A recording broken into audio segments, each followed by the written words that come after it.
So இன்னைக்கு பார்க்க போறது வந்து அந்த லெசன் ஒன்ல. ஓகே, ஆ. வேதாகமத்தை ஓ. நம்பலாமா இந்த இதுல வந்து கடைசி பாயிண்ட். ஓகே, நம்ம ஆ. மொத்தம் மொத்தம் எதுக்காக வேதாகமத்தை நம்பணும்னு சொல்றதுக்கு வந்து மொத்தம் 4 பாயிண்ட் பார்த்தோம். ஒன்னு வந்து ஆமா. இசை கோர்வை. ஓகே, ஆமா. ரெண்டாவது பாயிண்ட் உண்மை. வந்து உண்மைத்துவமும் உண்மை. நேர்மையும் சொல்லிட்டோம். நேர்மையா இருக்கிறது. ஆமா. மூணாவது பாயிண்ட் வந்து அறிவியல். அறிவியல் அது ப்ரூவ் பண்ண முடியுது. ஆமா. அப்புறம் நாலாவது பாயிண்ட் வந்து தீர்க்க தரிசனங்கள் நிறைவேறுது. திர்க்கதர்சனம் நிறைவேறுதல் சொல்ற நாலாவது பாயிண்ட் நம்ம பார்த்தோம். ஓகேவா? இப்போ நம்ம அஞ்சாவது நாலாவது பாயிண்ட் வரைக்கும் பார்த்தோம். இப்போ முக்கியமான கேள்வி என்னன்னா அதோட முடியுது. ஓகே, ஸோ ஆ. இப்ப பார்த்த வரைக்கும் நம்ம பைபிளை நம்பலாமா? கண்டிப்பா.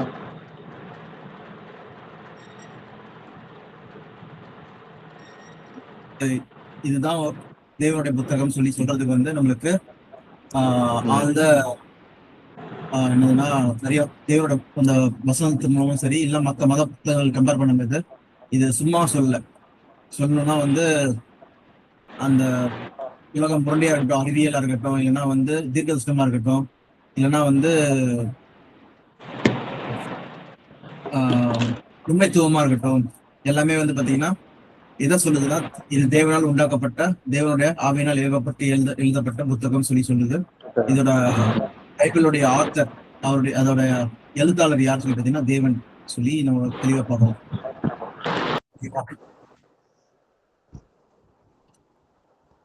சோ இதுதான் நம்ம வந்து இங்க புரிஞ்சுக்கிறோம்.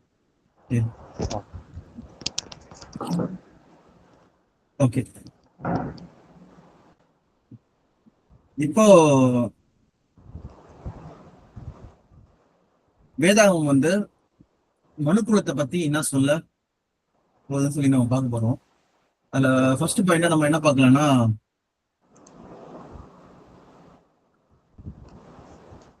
தேவனுடைய ராஜ்யம். இந்த கடைசி சாப்டர்ல இப்போ பைபிள் தான் தேவனுடைய புத்தகம்னா, உலகத்தில் நடக்கிற இந்த தீமைகள், இந்த கஷ்டங்கள், இந்த பாடுகள், ஓகே, இது எல்லாத்துக்கும் காரணம் வந்து ஏன், எதுக்கு சொல்ற அதுக்கான பதிலும் வந்து எங்க இருக்கும்? பைபிள்ல தான் இருக்கு. ஓகேவா? அப்போ இதை நம்ம ரூட் காஸ் வந்து நம்ம பாக்குறது நெக்ஸ்ட் லெசன்ல இருந்து நம்ம பார்ப்போம். நெக்ஸ்ட் லெசன்னா அடுத்த சாப்டர் நம்ம இன்னைக்கு ஆரம்பிக்கிறோம். ஸோ அதுல இருந்து பார்க்கலாம். அதுக்கு முன்னாடி ஒரு சின்ன இன்ட்ரோ மாதிரி தான் இது. ஓகேவா? ஒரு கவர்மெண்ட் இருந்ததுன்னா ஒரு கவர்மெண்ட்டுக்கு வந்து யார் இருக்கணும்? ஒரு தலைவர் இருக்கணும். ஓகே, அப்புறம் அதுல வேலை செய்யற ஊழிய ஆட்கள் இருப்பாங்க, கவர்மெண்ட் சர்வெண்ட் இருப்பாங்க, அதிகாரிகள், டிபார்ட்மெண்ட்ஸ்க்கு.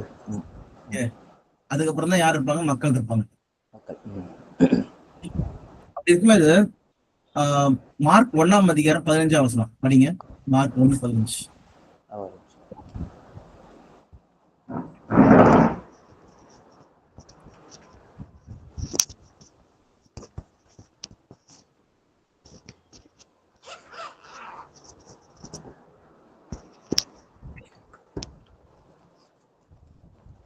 வாய்ஸ் நல்லா கேக்குதுல்ல பேசுறது?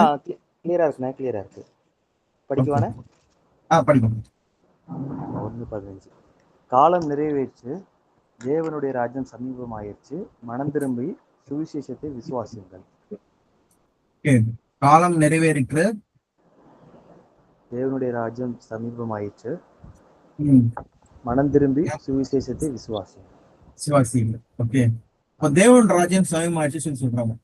இப்ப தேவனுடைய ராஜ்யம் சொல்றது வந்து என்னது? அவருடைய ஆளுகை. இப்போ மோதியோட ராஜ்யம் சொல்லும்போது மோதியோட ஆளுகை. ஓகே, ஸ்டாலினோட ராஜ்யம் சொல்லும்போது ஸ்டாலினுடைய ஆளுகை வந்து தமிழ்நாட்டில் நடக்குது. அவரும் ஒரு கவர்மெண்ட், ஓகே, மினிஸ்டர்ஸ் எல்லாம் சேர்ந்து என்ன பண்றாங்கன்னா ஆளுகை செய்யறாங்க ஒரு தொகுதியில. ஸோ அந்த மாதிரி தேவனுடைய ராஜ்யம் சொல்லும்போது தேவனுடைய ஆளுகை சுயமா இருக்கு சொல்லி சொல்றாங்க.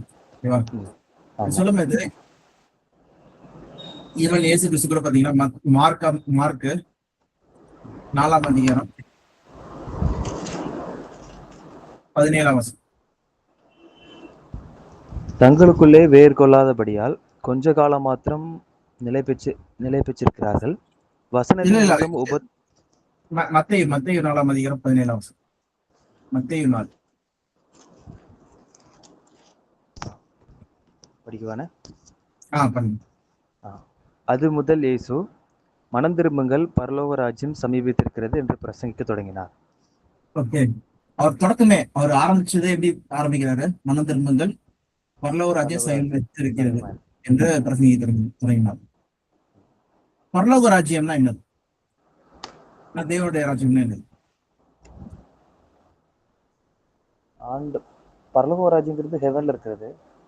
ஆஹ் தேவனுடைய ராஜ்யங்கிறது நாம அவருடைய விருப்பத்தை செய்யறதுனால நாம தேவனுடைய ராஜ்யத்துக்குரியவங்க சொல்லலாமா? ஓகே, தேவன் ராஜ்யம் சொல்றது நம்ம, ஆமா, பரலோக ராஜ்யம் சொல்றது அது.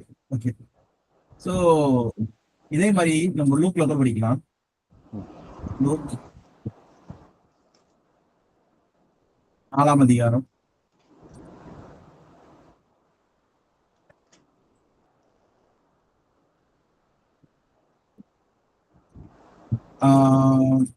43ஆம் வசனம். அவரோ அவர்களை நோக்கி, நான் மற்ற ஊர்களிலும் தேவனுடைய ராஜ்யத்தை குறித்து பிரசங்கிக்க வேண்டும், இதற்காகவே அனுப்பப்பட்டேன் என்றார். தேவனுடைய ராஜ்யம் சொல்லி சொல்றாரு. ஓகே, இது மார்க் என்ன சொன்னாரு? மார்க் தேவனுடைய ராஜ்யம் சொல்றாரு, தேவன் ராஜ்யம் சொல்லி சொல்றாரு. ஆனா மத்தேயு மட்டும் என்ன சொல்றாரு? பரலோக ராஜ்யம் சொல்றாரு. ஏன் அப்படி? மார்க்கும் லூக்கும் தேவன் ராஜ்யம் சொல்றாங்க, மத்தேயு மட்டும் ஏன் பரலோக ராஜ்யம் சொல்லி சொல்றாரு? பாத்தீங்கன்னா மத்தேயு பாத்தீங்கன்னா அவர் யூத மக்களுக்காக எழுதப்பட்ட புத்தகம், யூதர்களுக்கு மத்தேயு புத்தகம். ஆனா அதே லூக்கும் மார்க்கும் பாத்தீங்கன்னா பொதுவா ஜெனரல் ஆடியன்ஸ், ஜென்டைல்ஸ். ஓகே, அப்போ அவங்களுக்கு பரலோக ராஜ்யம் சொன்னா அவங்களுக்கு புரியாது. ஓகே, அவங்க தேவனுடைய ராஜ்யம் சொல்லி சொல்லணும். ஓகேவா? அதுதான் சொல்லி பார்க்கணும். இப்ப இதுல நம்ம பார்க்க வேண்டிய விஷயம் என்னதுன்னா, இதை ஃபர்ஸ்ட் நம்ம புரிஞ்சுக்கிட்டே நம்ம நெக்ஸ்ட் இது போகலாம். ஓகேவா? இப்ப நீங்க எழுத வேண்டியது என்னதுன்னா, மத்தேயு மார்க் லூக்ல தேவன் ராஜ்யம் சமீபமா இருக்கு, தேவன் ராஜ்யம் சமீபமா இருக்கு, அதை குறிச்சு பிரசங்கிக்கவே தேவன் என்னை அனுப்பினார் சொல்லிதான் சொல்றாரு சொல்லி நம்ம பார்க்கறோம். ஓகேவா? என்ன இருக்கு? சமீபமா இருக்கு. ஓகே, அப்பனா என்னதுன்னா பரலோக ராஜ்யம் சமீபமா இருக்கு சொல்லிட்டு மத்தேயு மட்டும் சொல்றாரு. ஓகேவா? பார்க்கும்போது இந்த மூணுமே ஒரே விஷயம் தான். பரலோக ராஜ்யம் சொன்னாலும் சரி, தேவன் ராஜ்யம் சொன்னாலும் சரி, எல்லாமே ஒரே விஷயம் தான். அவங்க ஆடியன்ஸ் பொறுத்து என்ன பண்றாங்கன்னா சொல்றாங்க. இதுக்கு இன்னொரு எக்ஸாம்பிள் கூட நம்ம பார்க்கலாம். எதுனா மத்தேயு 24 நம்ம போன வாரத்துல பார்த்த விஷயம் தான். அதே மாதிரி லூக் 21 எடுத்துக்கோங்க. மத்தேயு 24, லூக் 21.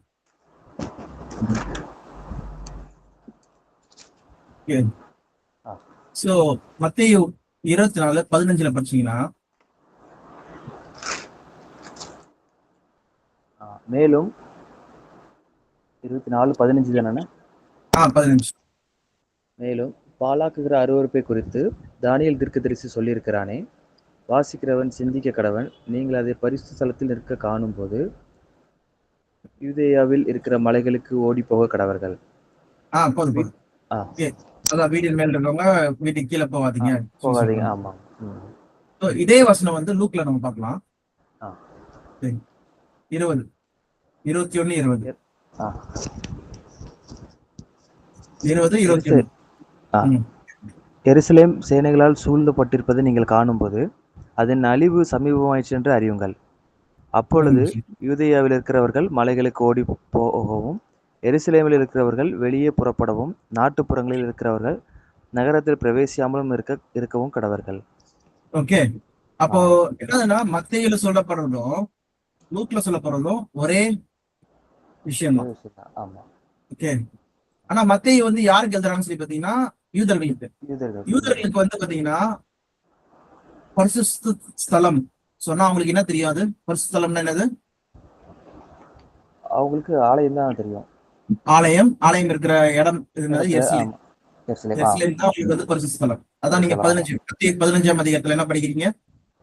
மத்தேயு 25:15 ஆமா. அது மேலும் ரெண்டுத்தையும் ம் குறித்து நீங்க அதை பரிசுத்தலத்தில் நிறுத்தி காணும்போது. பரிசுத்த ஸ்தலம் சொல்லி சொல்லும் போது யூதர்களுக்கு ஈஸியா புரிஞ்சிடும். ஆனா ம். இது புறஜாதி மக்களுக்கு பரிசுத்த ஸ்தலம் சொன்னா புரியாது. அதனால என்ன சொல்ல வேண்டியது இருக்கு? எருசலேம் எருசலேம். சொல்லி சொல்ல சொல்ல வேண்டியது இருக்கு. அதோடைய அழிவு சமயமா இருக்கு. ஆமா. பாலாக்கும் சொல்லும் போது இங்க வந்து பாலாக்கும் மறுவறுப்பு சொல்லும் போது என்னதுன்னா, அது இங்க வந்து ஏதோ ஒரு வெளியில இருந்து ஒருத்தவங்க வராங்க சொல்லி பாக்குறோம். ஏன்னா ம். புறஜாதி மக்கள் வந்து என்ன பண்ணக்கூடாது, எருசலேமுக்குள்ள வரக்கூடாது.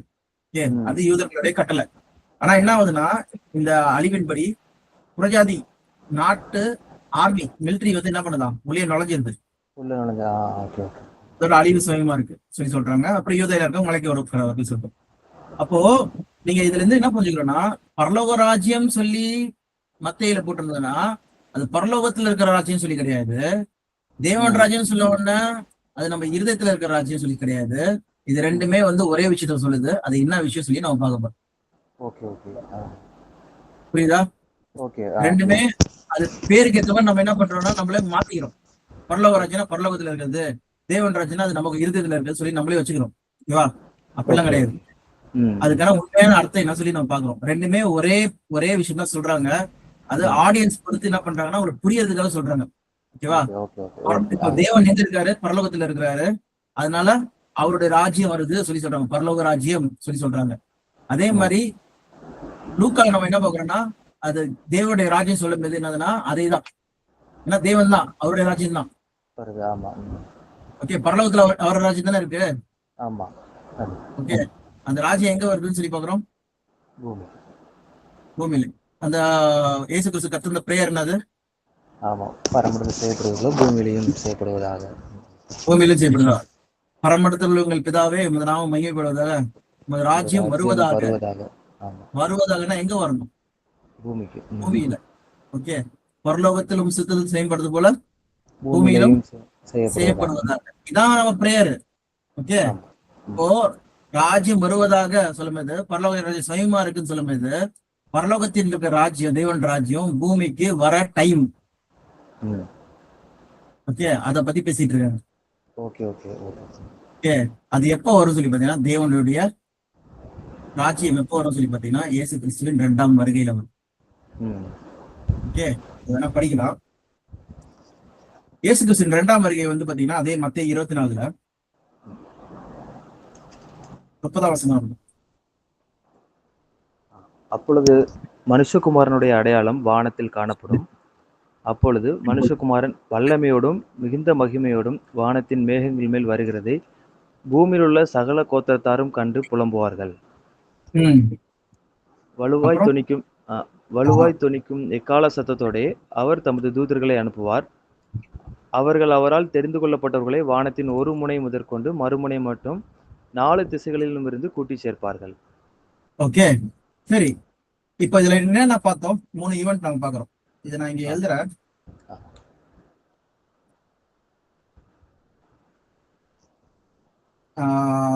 Jesus second coming. ஓகே, இயேசு கிறிஸ்துவின் 2ஆம் வருகை. ஓகே, அதுக்கு அடையாளம் என்ன?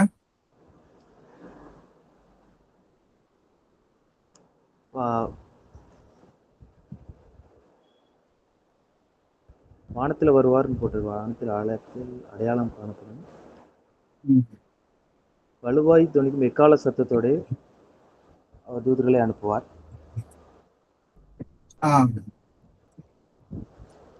அவர் தூதர்களை அனுப்புவார்.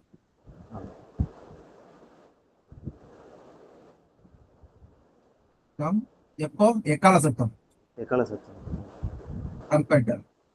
அப்போ என்ன பண்ணுவாங்க? அவரால் தெரிந்து கொள்ளப்பட்டவர்களை வானத்தின் ஒரு முனை முதல் கொண்டு மறுமுனை வரைக்கும் கூட்டி சேர்ப்பார்கள்.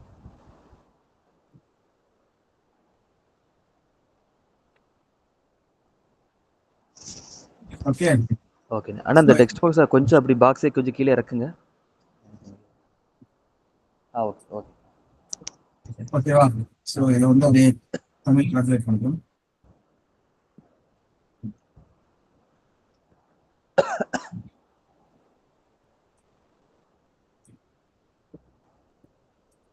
அப்படியே படிங்க தமிழ்ல. இயேசுவின் இரண்டாம் வருகை, பரலோகத்தில் அடையாளம், பூமியின் மக்கள் துக்கப்படுவார்கள். துக்கப்படுவார்கள் துக்கப்படுவார்கள் துக்கப்படுவார்கள். ம். தேவதூதன் வருவார். கொஞ்சம் எக்கால மேல ஆமா, அதுக்கப்புறம் கிளியர்ல ஆ. சென்டர் எக்காலம், அப்புறம் தேர்ந்தெடுக்கப்பட்டவர்கள் சேர்க்கப்படுவார்கள். ஸோ பாத்தீங்கன்னா இது ஃபர்ஸ்ட், ஓகே, ரெண்டாவது வந்து இது, மூணாவது வந்து இது, நாலாவது வந்து இது. ஓகே, அதான் நம்ம பார்த்தோம் ஓகே. மத்தேயு 24. ஓகே, அப்போ இங்க முக்கியமா என்னதுன்னா இயேசு கிறிஸ்து வருவாரு, அப்போ பூமியில இருக்க மக்கள் எல்லாம் புலம்புவாங்க, அப்போ அதுல எக்கால சத்தம் தொலிக்குமா. இப்ப எல்லாருமே என்ன சொல்லுவாங்கன்னா எக்கால சத்தம் தொலிக்கும், எக்கால சத்தம் வரும், எக்கால சத்தம் வரும் சொல்லி சொல்லுவாங்க. அது எந்த எக்காலம்? இங்க வந்து எக்காலம் சொல்லி போட்டுருக்கு. அது எந்த எக்காலம் சொல்லி பாத்தீங்கன்னா 1 கொரிந்தியர்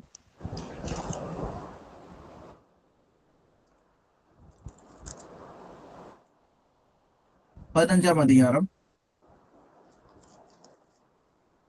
51ஆம் வசனம். இதோ ஒரு ரகசியத்தை உங்களுக்கு அறிவிக்கிறேன். நாம் எல்லாரும் நித்திரை அடைவதில்லை, ஆகிலும் கடைசி எக்காலம் தொனிக்கும் போது ஒரு நிமிஷத்திலே, ஒரு இமைப்பொழுதிலே நாம் எல்லாரும் மறுரூபமாக்கப்படுவோம். ஓகே, அப்ப இங்க என்ன தெரியுதுன்னா இந்த எக்காலம் வந்து என்னதுன்னா லாஸ்ட். ஓகே, லாஸ்ட் ஏன்னா வந்து கடைசி. ஓகே, லாஸ்ட் நான் தமிழ்ல வந்து இங்க எழுதுறேன்.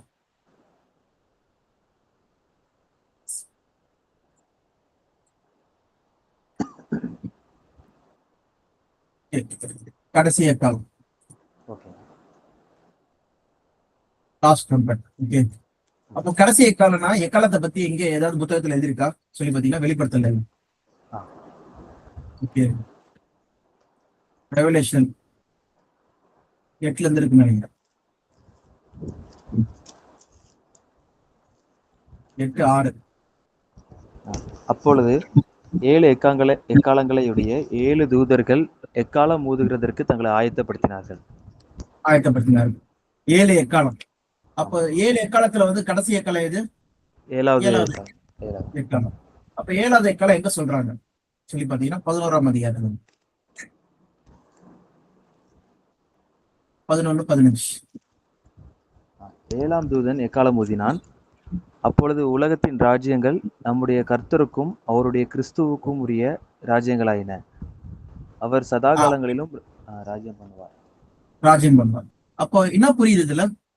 நம்ம என்ன படிச்சோம்? மனம் திரும்புங்கள், பரலோக ராஜ்யம் சமயமா இருக்கு. மனம் திரும்புங்கள், தேவன் ராஜ்யம் சமயமா இருக்கு. சொல்லும்போது தேவன் பிரேயர் கத்தர மேல உங்க சித்தம் பரலோகத்தில் செய்யப்படுதோ பூமியில செய்யப்படுதோ உங்க ராஜ்யம் வருவதாக. எங்க இருக்கணும்? பரலோகத்துல இருக்கிற ராஜ்யம் பூமியில வரணும். ஓகே, அதுதான் அவருடைய பிளான். ஓகேவா, திட்டம். அதன்படி பாத்தீங்கன்னா கடைசி எக்காலம் நடக்கும்போது என்ன ஆகுமா?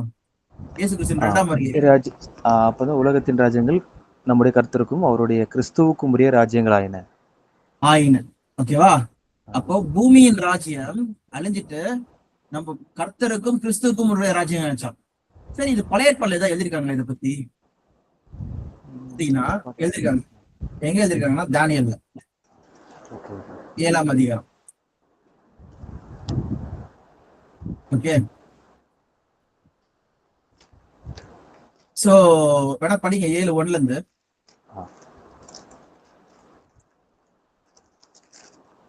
பாபிலோன் ராஜாவாகிய பெல்சாத்சாரின் 1ஆம் வருஷத்திலே தானியேல் ஒரு சொப்பனத்தையும் தன் படுக்கையின் மேல் தன் தலையில் தோன்றின தரிசனங்களையும் கண்டான். பின்பு அவன் அந்த சொப்பனத்தை எழுதி காரியங்களின் தொகையை விவரித்தான். படிக்குவானே தொடர்ந்து. தானியேல் சொன்னது, ராத்திரி காலத்தில் எனக்கு உண்டான தரிசனத்தை நான் கண்டது என்னவென்றால், இதோ வானத்தின் 4 காற்றுகளும் பெரிய சமுத்திரத்தின் மேல் அடித்தது. அப்பொழுது வெவ்வேறு ரூபமுள்ள 4 பெரிய மிருகங்கள் சமுத்திரத்திலிருந்து எழும்பின. முந்தினது சிங்கத்தை போல இருந்தது, அதற்கு கழுகின் செட்டைகள் உண்டாயிருந்தது. நான் பார்த்து கொண்டிருக்கையில் அதன் இறகுகள் பிடுங்கப்பட்டது. அது தரையிலிருந்து எடுக்கப்பட்டு மனுஷனை போல 2 காலின் மேல் நிமிர்ந்து நிற்கும்படி செய்யப்பட்டது. மனுஷ இருதயம் அதற்கு கொடுக்கப்பட்டது. பின்பு கரடிக்கு ஒப்பாகிய வேறே 2ஆம் மிருகத்தை கண்டேன். அது ஒரு பக்கமாய் மொத்தம் 4 மிருகங்கள்ல அந்த ஆமா 4 correct. மிருகங்கள் என்னது சொல்லி பார்த்தோம்னா, கீழே நம்ம அப்படியே படிச்சுட்டு வந்தோம்னா, கீழே அப்படியே வந்தோம்னா 4 மிருகங்களும் 4 ராஜ்யம். ராஜ்யம் ராஜ்யங்கள். Okay. வேணா படி அது வேணா அந்த வசனம் வேணா படிங்க. ஆ. 17. அந்த 4 பெரிய மிருகங்களும் பூமியிலிருந்து எழும்புகிற 4 ராஜாக்கள். ம் ஓகே. ராஜாக்கள் சொல்லும்போது அது ராஜ்யங்கள் படிக்கிறதா ராஜ்யங்கள். விஷயம். ஆமா. ஓகே. இதே விஷயம் இப்படி வச்சுக்கோங்க. இதே தானியல் 2ஆம் அதிகாரத்துல இதை பத்தி தான் போட்டிருக்கு. ஓகே. தானியல் 2ஆம் அதிகாரத்துல அந்த பெரிய சிலையை வந்து தரிசனம் வணக்கம் சொல்லி. ஆமா. ஓகேவா? அதுல வந்து கடைசி இது மட்டும் நான் படிக்க சொல்றேன். ஓகே. சோ 36 இருந்து படிங்க. சொப்பனம் இதுதான், அதன் அர்த்தத்தையும் ராஜ சமூகத்தில் தெரிவிப்போம். ராஜாவே, ஆஹ் நீர் ராஜாதி ராஜாவாய் இருக்கிறீர். பரலோகத்தின் தேவன் உமக்கு ராஜரிகத்தையும் பராக்கிரமத்தையும் வல்லமையையும் மகிமையும் அருளினார். உம் சகல இடங்களிலும் உள்ள மனுபுத்திரரையும் வெளியின் மிருகங்களையும் ஆகாயத்து பறவைகளையும் அவர் உமது கையில் ஒப்பு கொடுத்து உம்மை அவைகளையெல்லாம் ஆளும்படி செய்தார். பொன்னான அந்த தலை நீரே. உம் உமக்கு பிறகு உமக்கு கீழ்த்தரமான வேறொரு ராஜ்யம் தோன்றும். பின்பு பூமியை எல்லாம் ஆண்டு கொள்ளும் வெண்கலமான 3ஆம் ராஜ்யம் ஒன்றும் எழும்பும். 4வது ராஜ்யம் இரும்பை போல உரமாயிருக்கும். இரும்பு எல்லாவற்றையும் எப்படி நொறுக்கி சின்னபின்னமாக்குகிறதோ அப்படியே இது நொறுக்கி போடுகிற இரும்பு போல அவைகளை எல்லாம் நொறுக்கி தகர்த்து போடும். பாதங்களும் கால் விரல்களும் பாதி குயவனின் களிமண்ணும் பாதி இரும்புமாயிருக்க நீர் கண்டீரே. அந்த ராஜ்யம் பிரிக்கப்படும். ஆகிலும் களிமண்ணோட இரும்பு கலந்திருக்க நீர் கண்டபடியே இரும்பினுடைய உறுதியில் கொஞ்சம் அதிலே இருக்கும். கால் விரல்கள் பாதி இரும்பும் பாதி களிமண்ணுமாய் இருந்தது என்னவென்றால், அந்த ராஜ்யம் ஒரு பங்கு உரமும் ஒரு பங்கு நெரிசலுமாய் இருக்கும். நீர் இரும்பை களிமண்ணோட கலந்ததாக கண்டீரே. அவர்கள் மற்ற மனுஷரோட சம்பந்தம் கலப்பார்கள். ஆகிலும் இதோ களிமண்ணோட இரும்பு கலவாதது போல அவர்கள் ஒருவரோடொருவர் ஒட்டி கொள்ளாதிருப்பார்கள். ஓகே. அப்ப நம்ம அங்கேயும் 4 ராஜ்யம் பார்த்தோம், இங்கேயும் 4 ராஜ்யம் பார்த்தோம். 4 ராஜ்யம். ஓகேவா? இது பூமியில இருந்து எழுப்புகிற மனிதர்களுடைய ராஜ்யம். ஓகே. அடுத்தடுத்த மனிதர்கள். ஆனா நம்ம இங்க பாக்குறது வந்து தேவனுடைய ராஜ்யம் பத்தி பேசிட்டு இருக்கோம். ஓகேவா? அப்போ இதோட முடிவுல இந்த அதிகாரத்திலயோட முடிவுலையும் பாருங்க. 44வது வசனம் படிங்க. அந்த ராஜாக்களின் நாட்களிலே பரலோகத்தின் தேவன் என்றென்றைக்கும் அழியாத ஒரு ராஜ்யத்தை எழும்ப பண்ணுவார். அந்த ராஜ்யம் வேறே ஜனத்துக்கு விடப்படுவதில்லை. ஒரு கல் கையால் பெயர்க்கப்படாமல் மலையிலிருந்து பெயர்ந்து உருண்டு வந்து இரும்பையும் வெண்கலத்தையும் களிமண்ணையும் வெள்ளியையும் பொன்னையும் நொறுக்கினதை நீ கண்டீரே. அப்படியே அது அந்த ராஜ்யங்களை எல்லாம் நொறுக்கி நிர்மூலமாக்கி தானோ என்றென்றைக்கும் நிற்கும். ஓகே. அப்ப இது மூலமா என்ன சொல்ல வராரு பாத்தீங்கன்னா, இந்த பூமியில தேவன் ஒரு நிலையான ஒரு ராஜ்யத்தை உண்டு பண்ண பிளான் வச்சிருக்காரு. இது தானியல் கிட்ட நேபுகாத்நேசர் மூலமாவே வெளிப்படுத்திருக்காரு. ஓகேவா? இதே விஷயத்தை தான் நம்ம 7ஆம் அதிகாரத்துல படிக்கிறோம். ஓகே. தானியல் 7லயும் பாத்தீங்கன்னா, இப்ப நீங்க 17 படிச்சீங்க பாத்தீங்களா? 17க்கு அடுத்த வசனம் படிங்க. ஆனாலும் உன்னதமானவருடைய பரிசுத்தவான்கள் ராஜரிகத்தை பெற்று என்றென்றைக்கும் உள்ள சதா காலங்களிலும் ராஜ்யத்தை சுதந்திரித்துக் கொள்வார்கள் என்றான். பாத்தீங்களா? அப்போ அவங்க 4 ராஜ்யங்கள் இருந்தாலும் உன்னதமானவர்களுடைய பரிசுத்தவான்களுக்கு என்ன பண்றாராம்? காட் அந்த ராஜரிகத்தை கொடுக்கிறாராம் சொல்லி பாக்குறோம். ஓகேவா? அப்ப இது மூலமா என்ன தெரிய வருது சொல்லி பாத்தீங்கன்னா, தேவன் ராஜ்யம் சொல்றது வந்து பரலோகத்துல இருக்கிறது கிடையாது. தேவன் ராஜ்யம் சொல்றது நம்ம இருதயத்துல இருக்கிறது கிடையாது. தேவன் ராஜ்யம் சொல்றது வரப்போறதா இருக்கு. அது எப்ப வரப்போகுது சொல்லி பாத்தீங்கன்னா, இயேசு கிறிஸ்துவின் 2ஆம் வருகையில வரப்போகுது. ஓகேவா? அது என்ன பண்ண போதா? இப்ப உலகத்துல இருக்கிற எல்லா ராஜ்யத்தையும் உடைச்சிட்டு அதுவே என்ன பண்ண போதாம்? என்றென்றைக்கு இருக்க போகுது. ஓகேவா? இதை எழுதுங்க.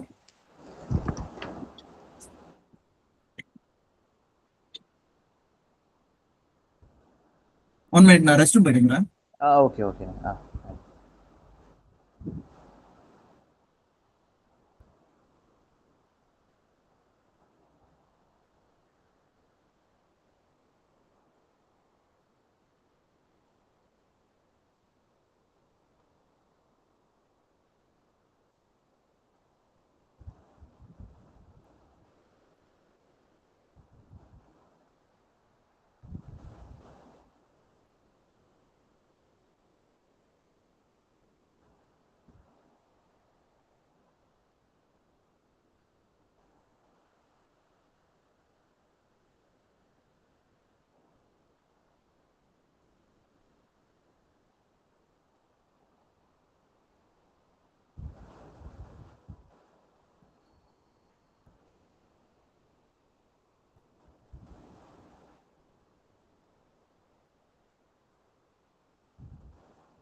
ஓகேண்ணே. ஓகேப்பா. சோ கரெக்டா அந்த எல்லாத்தையும் எழுதிட்டீங்களா? எப்படி வந்தோம் சொல்லிட்டு ஆரம்பத்துல இருந்து. ஆமாண்ணே. மத்தேயு வந்து மத்தேயு. யூதர்களுக்கு எழுதப்பட்டது, லூக்கு மார்க்லாம் வந்து நார்மலா புறஜாதி மக்களுக்கு எழுதப்பட்டது. அதனாலதான் அந்த டிஃபரன்ஸ் இருக்கு. தேவன் ராஜ்யம் பரலோக ராஜ்யம் சொல்றது. அதெல்லாம் நம்ம என்ன பார்த்தோம்? மத்திய 24லயே பாலாக்கும் அருவருப்பு பரிசுத்தலம்னு சொன்னா இவங்களுக்கு எருசலேம் சொல்லணும். அப்படிதான் இவங்களுக்கு ஒரு அறிவு வரும். ஆமா. பெரிய பாலாக்கும் மறுவருப்பு சொன்னா வந்து அது வந்து அந்நிய மக்கள் சேனைகள் உள்ள வர்றது. ஆமா. உள்ள வர்றதை பத்தி பேசுறாங்க. இங்க வந்து அது வந்து ஆர்மி மிலிட்டரி வச்சு. ஆமா. வருது உள்ள வந்து சொல்லி நம்ம லூக்ல படிக்கிறோம். ஓகேவா? அதன்படி நம்ம பார்க்கும்போது தேவன் ராஜ்யம் சுயமா இருக்கு சொல்லி சொன்னாங்கன்னா அது நம்ம ஆண்டவராக இயேசு கிறிஸ்து கத்த அந்த அடுத்த ஜெபம் நம்ம பார்க்கும்போது ராஜ்யம் வருவதாக பரலோகம் செய்யப்படுவது போல பூமியிலும் செய்யப்படுவதாக சொல்லி பாக்குறோம். இப்ப ராஜ்யம் வரணும் சொல்லி நம்ம ப்ரே பண்றோம். அதனாலதான் கிரைஸ்ட் சொல்றோம் தேவன் ராஜ்யம் சமயமா இருக்கு சொல்லி சொல்றாரு. அப்போ அதை பத்தி நம்ம பார்க்கும்போது அது எப்ப வரும் சொல்லி நம்ம பார்க்கும்போது இயேசு கிறிஸ்து என்ன சொல்றாருன்னா அவருடைய 2ஆம் வருகை அப்ப எக்கால சத்தம் சொல்லி போட்டீங்க. இப்ப எக்கால சத்தம் எப்ப ஒழிக்கும் சொல்லி எந்த எக்கால சத்தம் சொல்லி நம்ம பார்க்கும்போது வந்து 15ஆம் அதிகாரத்துல 51 52 வந்து கடைசி எக்கால சத்தம். ஆர்டர் அந்த கடைசி எக்காலம்னா எத்தனை எக்காலம் இருக்கு சொல்லி நம்ம பார்க்கும்போது வெளிப்படுத்தல் அதுல கடைசி 7வது எக்காலம் 7ஆம் எக்காலம் என்ன நடக்குன்னு சொல்லி பார்க்கும்போது என்ன வந்து பூமியோட ராஜ்யங்கள் கர்த்தருடைய ராஜ்யங்கள் ஆட்சி சொல்லி போடுறாங்க. இதை பத்தி பழைய ஏற்பாடு எங்கேயாவது போட்டிருக்கா சொல்லி பார்க்கும்போது தானியேல்ல போய் பார்க்கணும். நேபுகாத்நேசர் கண்ட கனவா இருக்கட்டும், இல்லைன்னா வந்து அதுக்கப்புறம் வந்து மிருகங்கள் பத்தின கனவா இருக்கட்டும், இது ரெண்டுத்தையும் கொடுக்குறாரு. சோ அதன்படி நம்ம பார்க்கும்போது பூமியின் இருக்கிற ராஜ்யங்கள் அந்த ராஜ்யங்களை அழிச்சிட்டு ஒரு புதிய ராஜ்யம் தேவன் வந்து உருவாக்குறாரு சொல்லிட்டு நம்ம பார்க்கிறோம். அது என்றென்றைக்கும் அழிக்கப்படுவதில்லை, என்றைக்கும் நிலத்தில் இருக்கிற ஒரு ராஜ்யம் சொல்லிப்பாங்க. ஏதாவது மிஸ் பண்ணிருந்தீங்கன்னா எழுதிக்கோங்க, ஃபில் பண்ணிக்கோங்க. ஓகேண்ணே.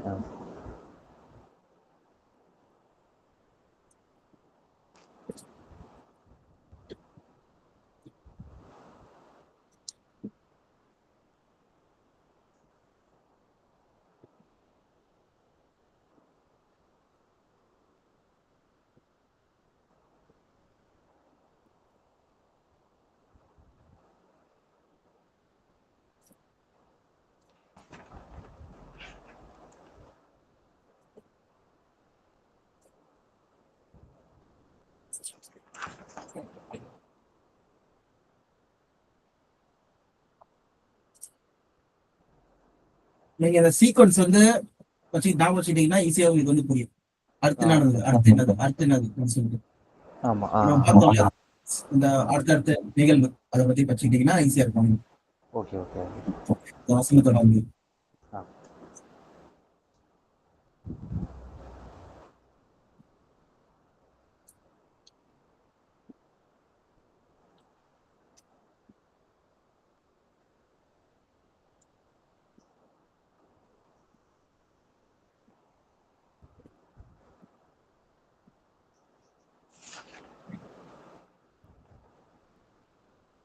ஓகேண்ணே. சோ நம்ம என்ன பாக்குறோம்னா இயேசு கிறிஸ்துவின் 2ஆம் வருகையில ராஜ்யம் வரப்போகுது வருதுன்னு சொல்லி பார்க்கணும். ஓகே, அவர் சொன்ன ராஜ்யம். ஓகேவா? அப்போ இந்த இடத்துல நம்ம யார வந்து கூட்டி சேர்க்கிறாங்கன்னு சொல்லி பாத்தீங்கன்னா, அவரால் தெரிந்து கொள்ளப்பட்ட மக்களை. உலகத்தை எல்லாத்தையும் தேவன் தெரிந்து கொண்டாரா பாத்தீங்கன்னா கிடையாது. ஓகே, சோ 31ஆம் வசனம் படிங்க. மத்தேயு 24:31. வலுவாய் தொனிக்கும் எக்கால சத்தத்தோடே அவர் தமது தூதர்களை அனுப்புவார். அவரால் தெரிந்து கொள்ளப்பட்டவர்களை வானத்தின் ஒரு முனை முதற்கொண்டு மறுமுனை மட்டும் 4 திசைகளிலுமிருந்து கூட்டி சேர்ப்பார்கள். ஓகே, அவரால் தெரிந்து கொள்ளப்பட்ட மக்கள் சொல்லி சொல்றோம், அவங்களே கூட்டி சேர்க்கிறாங்க. இப்போ எதுக்காக வந்து கொஞ்சம் பேரை மட்டும் கூட்டி சேர்க்கணும்? தெரிந்து கொள்ளப்பட்ட மக்களை. எனக்கு இப்பதான் நம்ம அன்னைக்கு அந்த முந்தின கிளாஸ்ல உள்ளது ஞாபகம் வருது. எல்லாரும் ரட்சிக்கப்படணுங்கிறது தேவன் சித்தமா இருக்குது. ஆனா இதுல பார்க்கும்போது செலக்டடா தெரிந்து கொள்ளப்பட்டவங்க அப்படிங்கிறது மட்டும் வருது. செலக்டடா தெரிந்து கொள்ளப்பட்ட மக்கள் மட்டும் வருது. ஓகே, அப்போ இங்க பாயிண்ட் வச்சுக்கோங்க. தெரிந்து கொள்ளப்பட்ட மக்கள் வந்து சூஸ் பண்றாங்க.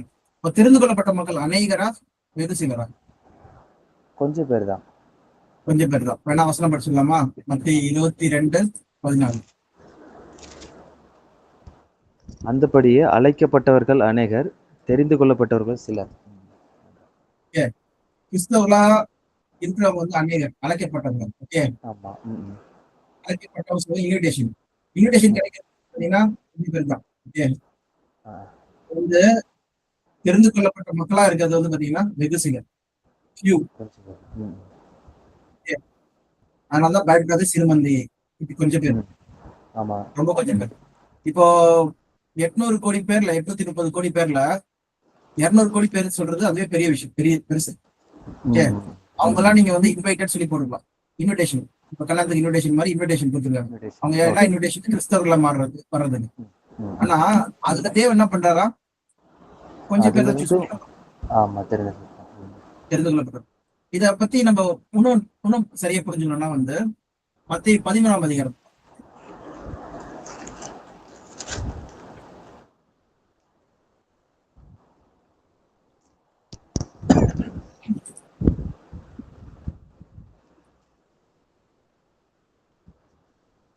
ஓகே, மத்தேயு 13 போறது முன்னாடி 10ஆம் அதிகாரத்துல வந்தீங்க. அது ஒரு வருஷம் மட்டும் பாத்துக்கிட்டு வரணும். 5ஆம் வசனம் படிங்க. இந்த 12 இயேசு அனுப்புகையில் அவர்களுக்கு கட்டளையிட்டு சொன்னது என்னவென்றால், நீங்கள் புறஜாதியார் நாடுகளுக்கு போகாமலும் சமாரியர் பட்டணங்களை பிரவேசியாமலும் காணாமற் போன ஆடுகளாகிய இஸ்ரவேல் வீட்டாரிடத்திற்கு போங்கள். போகையில் பரலோக ராஜ்யம் சமீபித்திருக்கிறது என்று பிரசங்கியுங்கள். அப்போ என்ன சொல்றாருன்னா, இஸ்ரேல் வீட்டாருக்கு மட்டும் போக சொல்லி சொல்றாரு. ஓகேவா? அப்ப இயேசு கிறிஸ்து பிரசங்கம் வந்து பாத்தீங்கன்னா முழுக்க யார் மத்தியில இருந்தது? இஸ்ரவேல் ஜனங்களுக்கு மத்தியில. இஸ்ரேல் ஜனங்கள் மத்தியில தான். ஓகே, ஆனாலும் சில பேர் என்ன பண்றாங்கன்னா வந்து கேக்குறாங்க, கானானிய ஸ்திரீ வந்து சொல்லும் போது இயேசு கிறிஸ்து சொல்றாரு, இஸ்ரேல் வீட்டாருக்கு அன்றி அப்படியா சொல்றாரு. அப்ப அவங்க சொல்றாங்க, பிள்ளைகளுடைய அப்பத்தை அவர் ஜீஸ் சொல்றாரு, எப்படி பிள்ளைகளோட அப்பத்தை நாய்களுக்கு போட முடியும் சொல்லும்போது, மேஜையில இருந்து விழும் துணிக்கையை வந்து சாப்பிடுமே, அது மாதிரி நாங்க சாப்பிடுறோம் சொல்லி சொல்லும்போது விசுவாசம் சொல்லி அவங்களுக்கு இது பண்றாரு. ஆனா மோஸ்டா நம்ம என்ன பாக்குறோம்னா, இயேசு கிறிஸ்து பிரசங்கித்தது யார் மத்தியில சொல்லி பாத்தீங்கன்னா யூதர்களுடைய மத்தியில தான். ஓகேவா? இஸ்ரேல் நாட்டார் மத்தியில தான். அப்போ ஒட்டுமொத்த உலகத்துல வந்து யார் தெரிந்து கொள்ளப்பட்ட மக்கள்? இஸ்ரேல் ஜனங்கள். அங்கதான் இயேசு கிறிஸ்து பிரசங்கம் பண்றாரு. ஆனா 13ல பாத்தீங்கன்னா அது எதுக்கு அடையாளமா இருக்குன்னு சொல்லி பாத்தீங்கன்னா, எதுக்கு நம்ம பாக்குறோம்னு சொல்லி பாத்தீங்கன்னா, மத்தேயு 22 நம்ம என்ன பார்த்தோம்? இன்விடேஷன் வந்து நிறைய பேருக்கு போது செலக்ட் பண்ணப்பட்டவங்க, தெரிந்து கொள்ளப்பட்டவங்க கொஞ்சம் பேர் தான். அதே மாதிரி பாத்தீங்கன்னா இஸ்ரேல் மக்கள் வந்து இன்வைட்டடா இருக்காங்க வச்சுக்கோங்க. ஓகே, அது இஸ்ரேல் மக்கள்லயே கொஞ்சம் பேர் மட்டும் தான் தெரிந்து கொள்ளப்பட்ட மக்களாம். ஓகே, இன்விடேஷன் சொல்ல பேர் போய் பிரசங்கிக்கிறாங்க, போய் தேவன் ராஜ்யத்தை பத்தி சொல்றாங்க. ஓகே, அதனாலதான் என்ன சொல்றாங்க, நம்ம மத்தேயு 10ஆம் அதிகாரத்துல சீஷர்கள் 12 பேர் என்ன பண்ணாங்க, போய் இஸ்ரேல் மக்களுக்கு போவாதீங்க, எங்க போங்க, காணாமல் போனா இஸ்ரேல் வீட்டாருக்கு மட்டும் போங்க, போய் மனம் திரும்புங்கள் பரலோக ராஜ்யம் சமீபமா இருக்கு பரலோகராஜ்யம் சொல்லி சமீபத்தில் இருக்கிறது. ஆமா. சொல்றாரு. ஓகேவா? ம். அப்ப நம்ம என்ன புரியுது சொல்லி பாத்தீங்கன்னா, இஸ்ரேல் மக்கள் தான் இன்விடேஷன் கொடுத்திருக்காங்க. ம். இன்வைட்டட். ஆனா 13ஆம் அதிகாரம் வரும்போது 10ஆம் வசனம் படிங்க. 10, 11.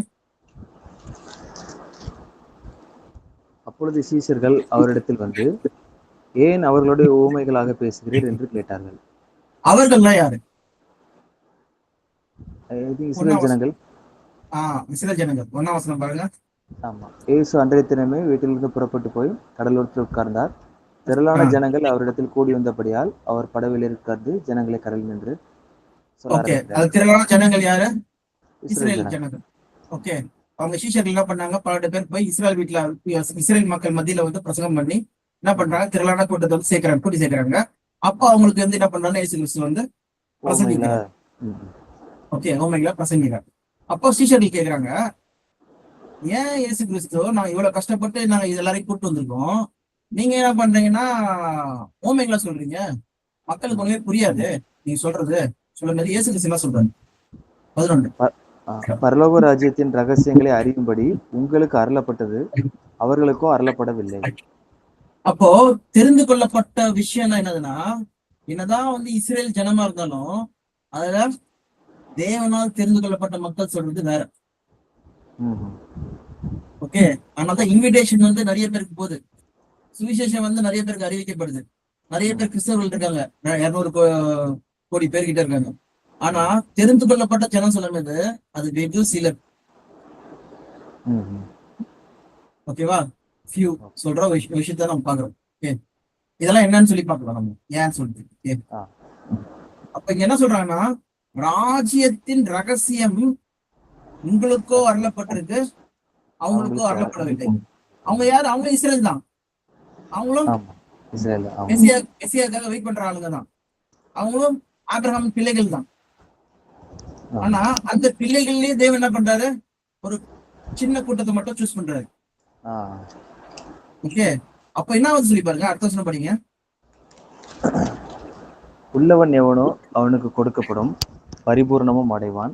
இல்லாதவன் எவனோ அவனிடத்தில் உள்ளதும் எடுத்துக்கொள்ளப்படும். அப்புறம் அவர்கள் கண்டும் காணாதவர்களாயும் கேட்டும் கேளாதவர்களாயும் உணர்ந்து கொள்ளாதவர்களாயும் இருக்கிறபடியால் நான் ஓமைகளாக அவர்களோட பேசுகிறேன்.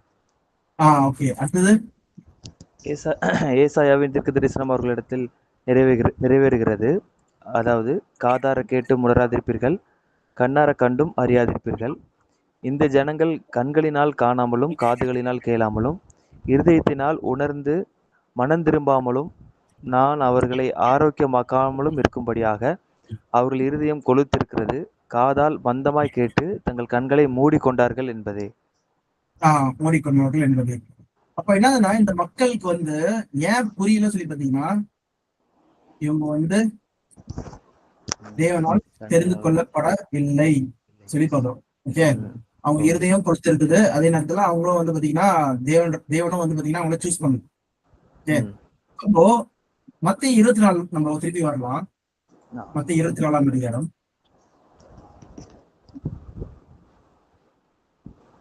அதுல வந்து 31 படிங்க. 31. ஆமா, 31. வலுவாய் தொனிக்கும் எக்கால சத்தத்தோடே அவர் தமது தூதர்களை அனுப்புவார். அவர்கள் அவரால் தெரிந்து கொள்ளப்பட்டவர்களை வானத்தின் ஒரு முறை முதற்கொண்டு மறுமுனை மற்றும் 4 திசைகளிலும் இருந்து கூட்டி சேர்ப்பார்கள். தெரிந்து கொள்ளப்பட்டவர்கள். அப்போ உலகத்துல கிறிஸ்தவர்கள் வந்து 200 கோடி இருந்தாங்கன்னா, அதுல 200 கோடி பேரும் வந்து அந்த பரலோகத்துக்கு போயிடுவாங்களா? சாரி, பரலோகம் கிடையாது, அந்த இயேசு கிறிஸ்துவோட எடுத்துக்கொள்ளப்படுவாங்களா? ஏன்னா வந்து செலக்ட் பண்ணப்பட்டவங்க தான். கொஞ்சம் பேர் தெரிந்து கொள்ளப்பட்டவங்க தான். கொஞ்சம் பேர் மட்டும் தான். ஓகே. தெரிந்து கொள்ளப்பட்டவங்க தான். ஓகே. அது நமக்கு கன்ஃபார்ம் ஆகுது. அப்படி பார்க்கும்போது நம்ம வெளிப்படுத்தல்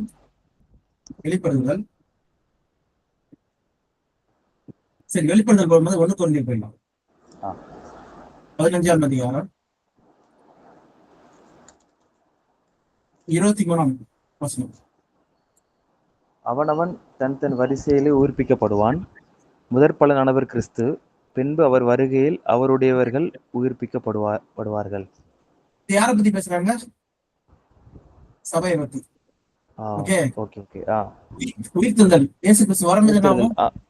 அவரு உயிர்ப்பிக்கப்படுவார். அதுக்கப்புறம் அவரு அவரால் தெரிந்து கொள்ளப்பட்டவர்கள், அவரால் தெரிந்து கொள்ளப்பட்டவர்கள், அந்த வார்த்தை ரொம்ப இம்பார்ட்டன்ட். அவரால் தெரிந்து தெரிந்து கொள்ளப்பட்டவர்கள் கொள்ளப்பட்டவர்கள். உயிர்ப்பிக்கப்படுவார்கள். இது வரைக்கும் எதிர்க்கும். நம்ம நெக்ஸ்ட் போலாம். இது வரைக்கும் நம்ம பார்த்தது என்னதுன்னா, அழைப்பு சொல்றது நிறைய பேருக்கு போகுது.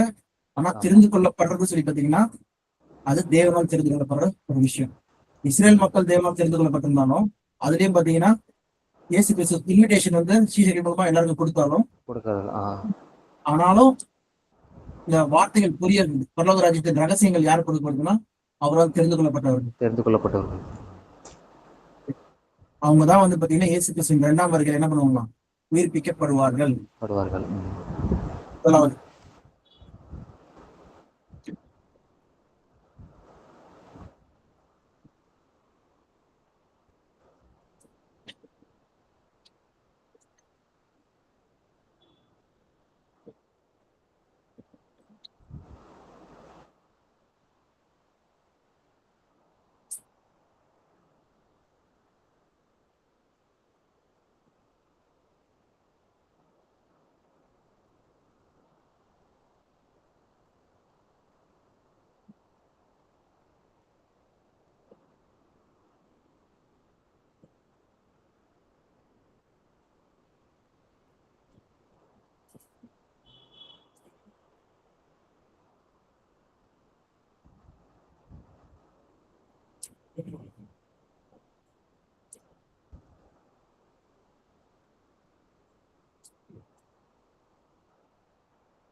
ஓகேண்ணா.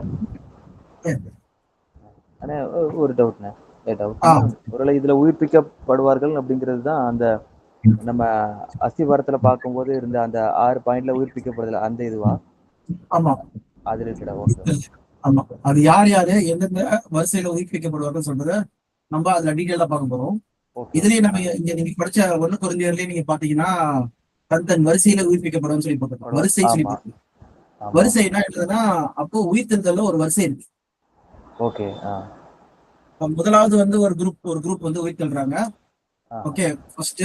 அதுக்கப்புறம் வேற ஒருத்தவங்க உயிர்த்தெழுறாங்க. அது மாதிரி ஒரு வரிசை இருக்கு சொல்லி பார்ப்போம், பேட்டர்ன். ஓகே. அதெல்லாம் பாத்தீங்கன்னா நம்ம அந்த இது கிளாஸ்ல வந்து டீடைலா பார்ப்போம். என்னதுன்னா, இயேசு கிறிஸ்துவின் 2ஆம் வருகையில முதலாவது உயிர்த்தெழுறவங்க யாரு சொல்லி பாத்தீங்கன்னா அவருடையவர்கள் சொல்லி போட்டுருங்க. ஓகேவா? அப்படியே பார்க்கும்போது நம்ம வெளிப்படுத்தலுக்கு வர்றோம். வெளிப்படுத்தல் 20ஆம் அதிகாரம்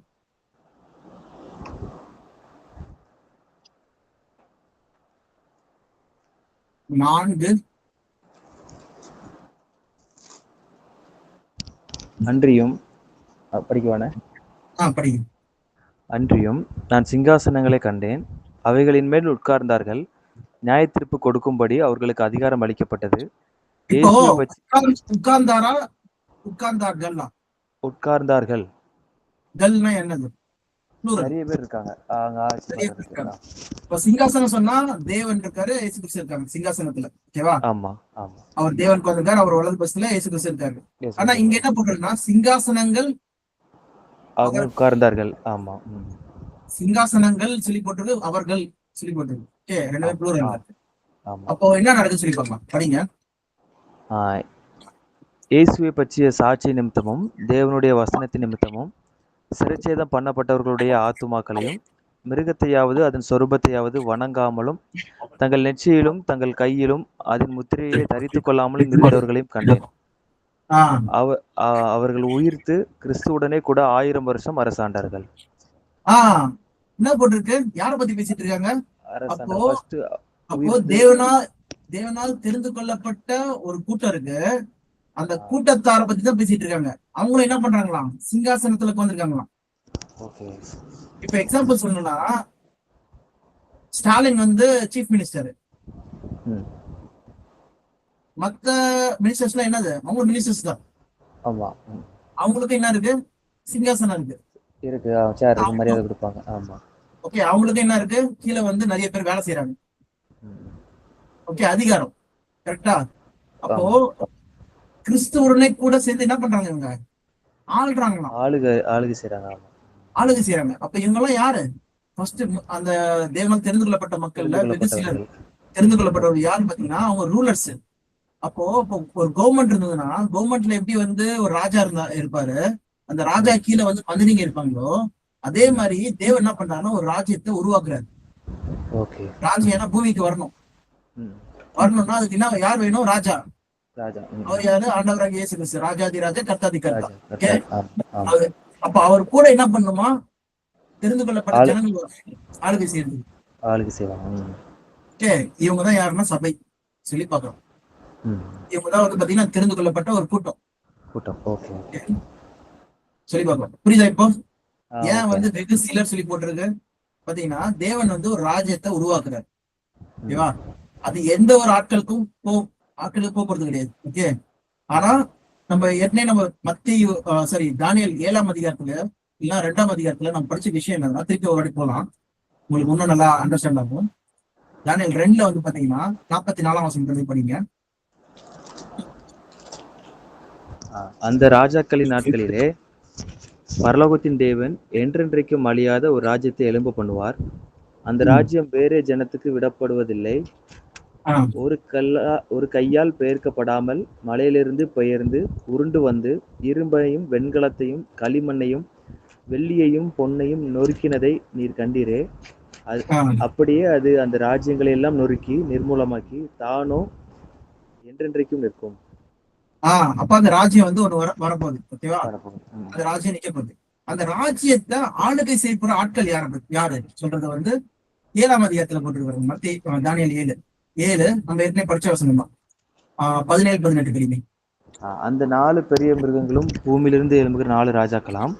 ஆனாலும் உன்னதமானவருடைய பரிசுத்தவான்கள் ராஜரீகத்தை பெற்று என்றென்றைக்கும் உள்ள சதா காலங்களிலும் ராஜ்யத்தை சுதந்திரித்துக் கொள்வார்கள். உன்னதமானவருடைய பரிசுத்தவான்கள் ப்ளூரல்ல இருக்கு. இதேதான் நீங்க வெளிப்படுத்தல பாக்குறீங்க, சிங்காசனத்தில் உட்கார்ந்திருக்காங்க சொல்லிட்டு. இப்ப ராஜ்யத்தை பெற்று சொல்லும்போது அந்த ராஜ்யம் யார் கையில கொடுக்கப்படுது பாத்தீங்கன்னா, தேவனால் தெரிந்து கொள்ளப்பட்ட ஒரு கூட்டத்தார். இயேசு கிறிஸ்து 2ஆம் வருகையில வந்து ஒரு கூட்டத்தாரை சூஸ் பண்றாரு. அவங்கள கிட்டதான் என்ன பண்ணப்படுது, இயேசு கிறிஸ்து ராஜாவும் இவங்க கூட சேர்ந்து என்ன பண்றாங்களா, ஆளுகை செய்யறாங்க. இப்போ நீங்க வந்து வெளிப்படுத்தல் 20ஆம் அதிகாரம் 4ஆம் வசனம் திரும்பி படிங்க. அன்றியும் நான் சிங்காசனங்களை கண்டேன், அவைகளின் மேல் உட்கார்ந்தார்கள், நியாய தீர்ப்பு கொடுக்கும்படி அவர்களுக்கு அதிகாரம் அளிக்கப்பட்டது. இயேசுவை பற்றிய சாட்சி நிமித்தமும் தேவனுடைய வசனத்தின் நிமித்தமும் சிறுச்சேதம் பண்ணப்பட்டவர்களுடைய ஆத்துமாக்களையும் மிருகத்தையாவது அதன் சொரூபத்தையாவது வணங்காமலும் தங்கள் நெற்றியிலும் தங்கள் கையிலும் அதன் முத்திரையை தரித்து கொள்ளாமலும் இருந்தவர்களையும் கண்டேன். அவர்கள் உயிர்த்து கிறிஸ்துவுடனே கூட 1000 வருஷம் அரசாண்டார்கள். அப்ப இயேசு கிறிஸ்துவின் வருகையில வந்து என்ன பண்றாங்க, உயிர்த்தெழுறாங்க. அதுதான் முதலாம் உயிர்த்தெழுதல். இவங்க வந்து என்ன பண்றாங்க, ஃபர்ஸ்ட் வந்து யார் உயிர்த்தெழுறாங்க, இயேசு கிறிஸ்துவின் வருகையில இவங்க தான் வராங்க. ஆனால் தான் 5ஆம் அதிகாரம் படிங்க, 5-6 படிங்க. மரணமடைந்த மற்றவர்கள் அந்த 1000 வருஷம் முடியும் அளவும் உயிரடையவில்லை. இதுவே முதலாம் உயிர்த்தெழுதல். அப்ப யாரு முதலாம் உயிர்த்தெழுதல் சொல்லி பாத்தீங்கன்னா, யாருக்கு மட்டும் முதலாம் உயிர்த்தெழுதல், தெரிந்து கொள்ளப்பட்டவர்கள், தெரிந்து கொள்ளப்பட்ட மக்கள், பிச்சை பேருக்குலாம் கிடையாது. ஆர்டர் பாக்குறீங்க, யாருக்கு மட்டும் முதலாம் உயிர்த்தெழுதல், இதுவே முதலாம் உயிர்த்தெழுதல், தெரிந்து கொள்ளப்பட்ட மக்கள். அது ஒரு படிங்க. முதலாம் உயிர்த்தெழுதலுக்கு பங்குள்ளவன் பாக்கியவானும் பரிசுத்தவானுமா இருக்கிறான். அவன் தான் பரிசுத்தவான். எங்க போட்டிருக்கு, தானியேல் 7ல போட்டிருக்கு. ஆமா, பரிசுத்தவான். ஓகே, படிங்க. இவர்கள் மேல் 2ஆம் மரணத்துக்கு அதிகாரம் இல்லை. இவர்கள் தேவனுக்கும் கிறிஸ்துவுக்கும் முன்பாக ஆசாரியராயிருந்து அவரோட கூட 1000 வருஷம் அரசாளுவார்கள். யார் கூட, கிறிஸ்துவோட சேர்ந்து, கிறிஸ்துவோட கூட அரசாளுவார்கள். ஆமா, இத வந்து எழுதிக்கணும். முதலாம் உயிர்த்தெழுதல் அந்த பாயிண்ட்லாம் வச்சிருங்க. 2 நிமிஷம் வந்துடுறேன். ஓகே.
ஆன ஓகே. சரி. ஆ. சோ இப்போ ஒரு ராஜ்யத்துல வந்து ஒரு ராஜா இருக்காரு. அவர் ஆண்டவராகிய இயேசு கிறிஸ்து. அப்புறம் கூட இருக்கிற ஆளுகை செய்யற மக்கள் யாருன்னா தெரிந்து கொள்ளப்பட்டவர். ம். ஓகே. இப்போ மக்கள் இல்லைன்னா அது ராஜ்யமா இருக்குமா? இல்ல இருக்காது. யார் ஆள்றது? ஆட முடியாது. வெறும் ராஜாவும் வெறும் மந்திரிங்க மட்டும் இருந்துட்டு ஆளே இல்லைன்னா எப்படி? ஓகே. ஆமா. ஆமா. அப்படி மக்கள் இருக்கணும். ஓகேவா? ஓகே. அந்த மக்கள் அந்த மக்களை வந்து ஆளுகை செய்யற ராஜ்யம் தான் 1000 ஆண்டு அரசாட்சி. அரசாட்சி. ஓகேவா? ஆமா. அதுல நம்ம என்ன பாக்குறோம்னா ஆஹ் இந்த இப்ப இருக்க மக்கள் ஏன் வந்து சத்தியம் புரியல, ஏன் வந்து அவங்களால வந்து சத்தியத்தை புரிஞ்சுக்க முடியல சொல்லி பாத்தீங்கன்னா, ஏன் இந்த உலகத்துல தீமை நடக்குது, நன்மை நடக்குதா தீமை நடக்குதா சொல்லி பார்க்கும்போது, இந்த உலகத்தின் தேவன் யாரு? பிசாசனம். பிசாசானவன். ஏன்னா படிங்க அது 2 கொரிந்தியர் 4:4.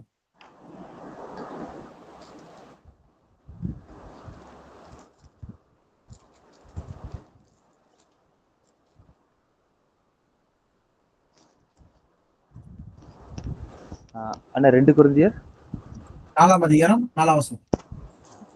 தேவனுடைய சாயலா இருக்கிற கிறிஸ்துவின் மகிமையான சுவிசேஷத்தின் ஒளி அவிசுவாசிகளாகிய அவர்களுக்கு பிரகாசமா இராதபடிக்கு இப்பிரபஞ்சத்தின் தேவனானவன் அவர்களுடைய மனதை குருடாக்கினான். அவர்களுடைய மனதை குருடாக்கினான். பிரபஞ்சத்தின் தேவனானவன். Okay. God of this age சொல்லி பார்க்கணும். ஓகேவா? அப்போ இந்த உலகத்துல நடக்கிற தீமைகளுக்கெல்லாம் காரணம் பாத்தீங்கன்னா சாத்தான் தான் சொல்லி பார்க்கிறோம். அவன் குருடாக்கி இருக்கான் சொல்லி பார்க்கிறோம். அப்போ அவன் என்ன பண்ணணும்? ஃபர்ஸ்ட் பிடிச்சிடணும், அவனை அழிக்கணும். அவனை அழிக்கணும். ஓகேவா? அதே வெளிப்படுத்தல் 20ஆம் அதிகாரத்துல 1ஆம் வசனம் படிங்க. 20:1-2.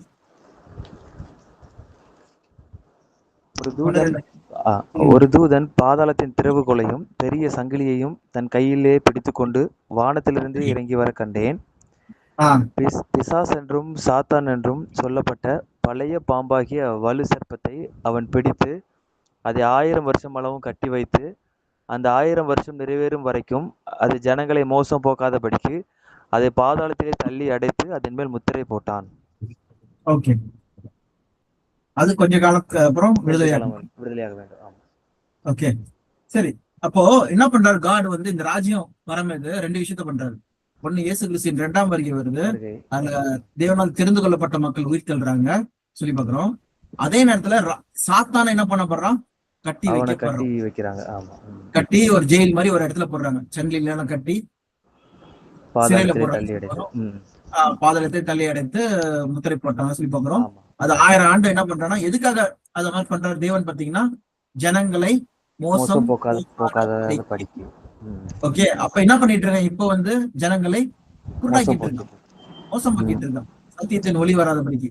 அப்ப சாத்தானை எடுத்துட்டாங்கன்னா என்ன ஆகும்? சரியாயிடும். அவன் இல்லைன்னா கிளியரா ஆண்டவர் சொல்றது கேட்பாங்க. அவங்க சொல்ற வார்த்தைகளை கேட்பாங்க. அடுத்து அவங்க பர்சனலா இண்டிவிஜுவலா இப்ப சொல்ல மாட்டாங்க, சாத்தானால தான் இந்த மாதிரி ஆச்சு, நான் கேட்கல, சாத்தானால தான் இந்த மாதிரி நான் இது பண்ண சொல்லலாம். ஓகேவா? ஆனா சாத்தானே கட்டிட்டாங்கன்னா என்ன ஆகும்? அப்போ தடை யாரும் கிடையாது. அப்போ அவங்க டேரக்டா சத்தியத்தை கேட்கறது. அப்போ நீ வந்து உண்மையிலே விசுவாசிக்கலையா, உண்மையிலே நீ கீழ்படியலையா சொல்லி சொல்ற விஷயங்கள் நம்ம பாக்குறோம். ஓகேவா? அப்போ உலக மக்கள் என்ன பண்றாங்களா? அப்ப தேவன் ராஜ்யத்துல எல்லாரும் வராங்க, வீட்டிலிருந்து வராங்க. அப்போ அவங்க ஆளுகை செய்யறதுதான், சாத்தான் இல்லாத உலகத்துல ஆளுகை செய்யறதுதான் 1000 ஆண்டு அரசாட்சி. அப்போ தேவன் வந்து இந்த அமைப்பை வந்து உண்டாக்குறாரு. இது எப்ப வரும் சொல்லி பாத்தீங்கன்னா இயேசு கிறிஸ்துவின் 2ஆம் வருகையில வரதா இருக்கு சொல்லி பாக்கணும். இயேசு கிறிஸ்துவின் 2ஆம் வருகை வந்துச்சு, இப்போ வரல. அதுக்காக தான் நம்ம காத்து கொண்டிருக்கோம். ஓகேவா? அப்படி பார்க்கும்போது இயேசு கிறிஸ்துவின் ராஜ்யம் வந்து எப்படிப்பட்டதா இருக்கும்? புதுசா இருக்கும். ஓகே. அங்க அநீதி இருக்குமா, நீதி இருக்குமா? நீதி தான் இருக்கும். அநீதின்றது இல்ல சொல்லி பாக்குறோம். அப்படி பார்க்கும்போது பேதுரு என்ன சொல்றாரு சொல்லி பார்க்கலாம். 1 பேதுரு 2 பேதுரு 3ஆம் அதிகாரம்.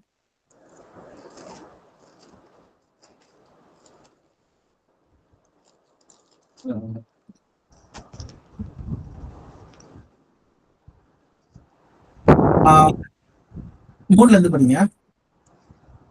3ஆம் அதிகாரம் 3ல இருந்தானே. 3ல இருந்து 3ஆம் வசனத்துல இருந்து. முதலாவது நீங்கள் அறிய வேண்டியது என்னவென்றால், கடைசி நாட்களில்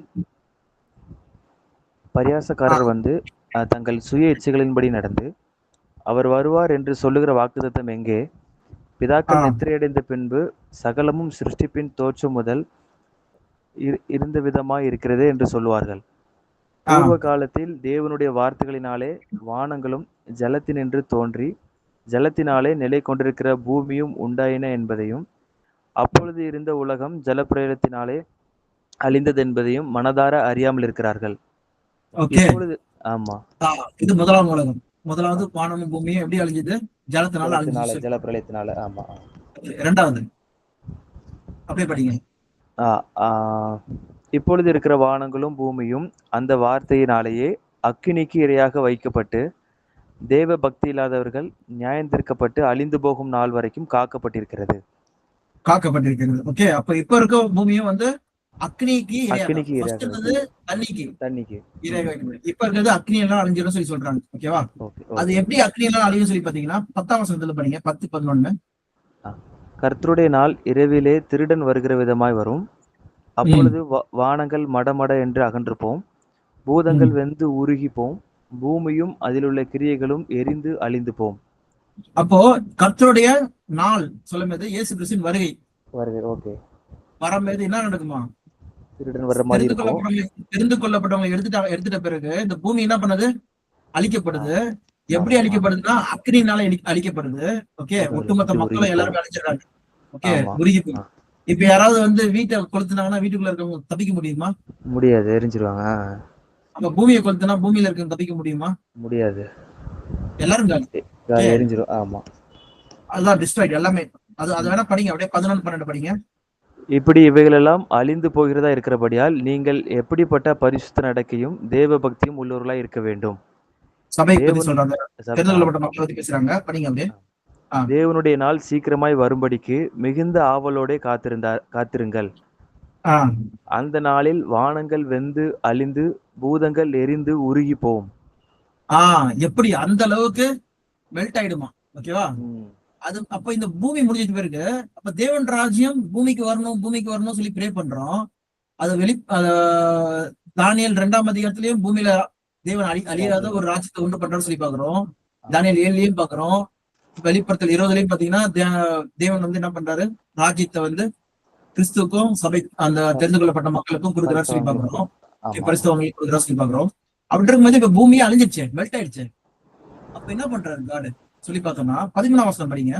புதிய வானம் புதிய அவருடைய வாக்கு தத்தத்தின்படியே நீதி வாசமாயிருக்கும் புதிய வானங்களும் புதிய பூமியும் உண்டாகும் என்று காத்திருக்கிறோம். பாத்தீங்களா? அப்ப அவங்களே காத்திருக்கிறாங்கிற அளவுக்கு வெளிப்பாடு இருக்கும். அப்போ புதிய வானம் புதிய பூமி சொல்றதுதான் தேவனுடைய ராஜ்யம் வரதுக்கான ஒரு இடம். ஓகே, அங்க எது மட்டும்தான் இருக்குமா? நீதி மட்டும்தான் இருக்கும். நீதி மட்டும் வாசமா இருக்கும். நீதி வாசமா இருக்கும். ஏன்னா நீங்க நம்ம என்ன கேட்டோம்? தேவனுடைய ராஜ்யத்துல இல்ல கிறிஸ்துவின் ராஜ்யத்துல எது இருக்கும்? அநியாயம் இருக்குமா, நீதி இருக்குமா? நீதி மட்டும்தான் இருக்கும். அதுதான் இங்க நம்ம பார்த்தோம், நீதி வாசமா இருக்கு உலகம். அந்த உலகத்தை பத்தி ஐசியா எழுதியிருக்காரு. ஐசியா வந்து 26ல எழுதியிருக்காரு. என்ன படிக்கலாம்? ஐசியா 26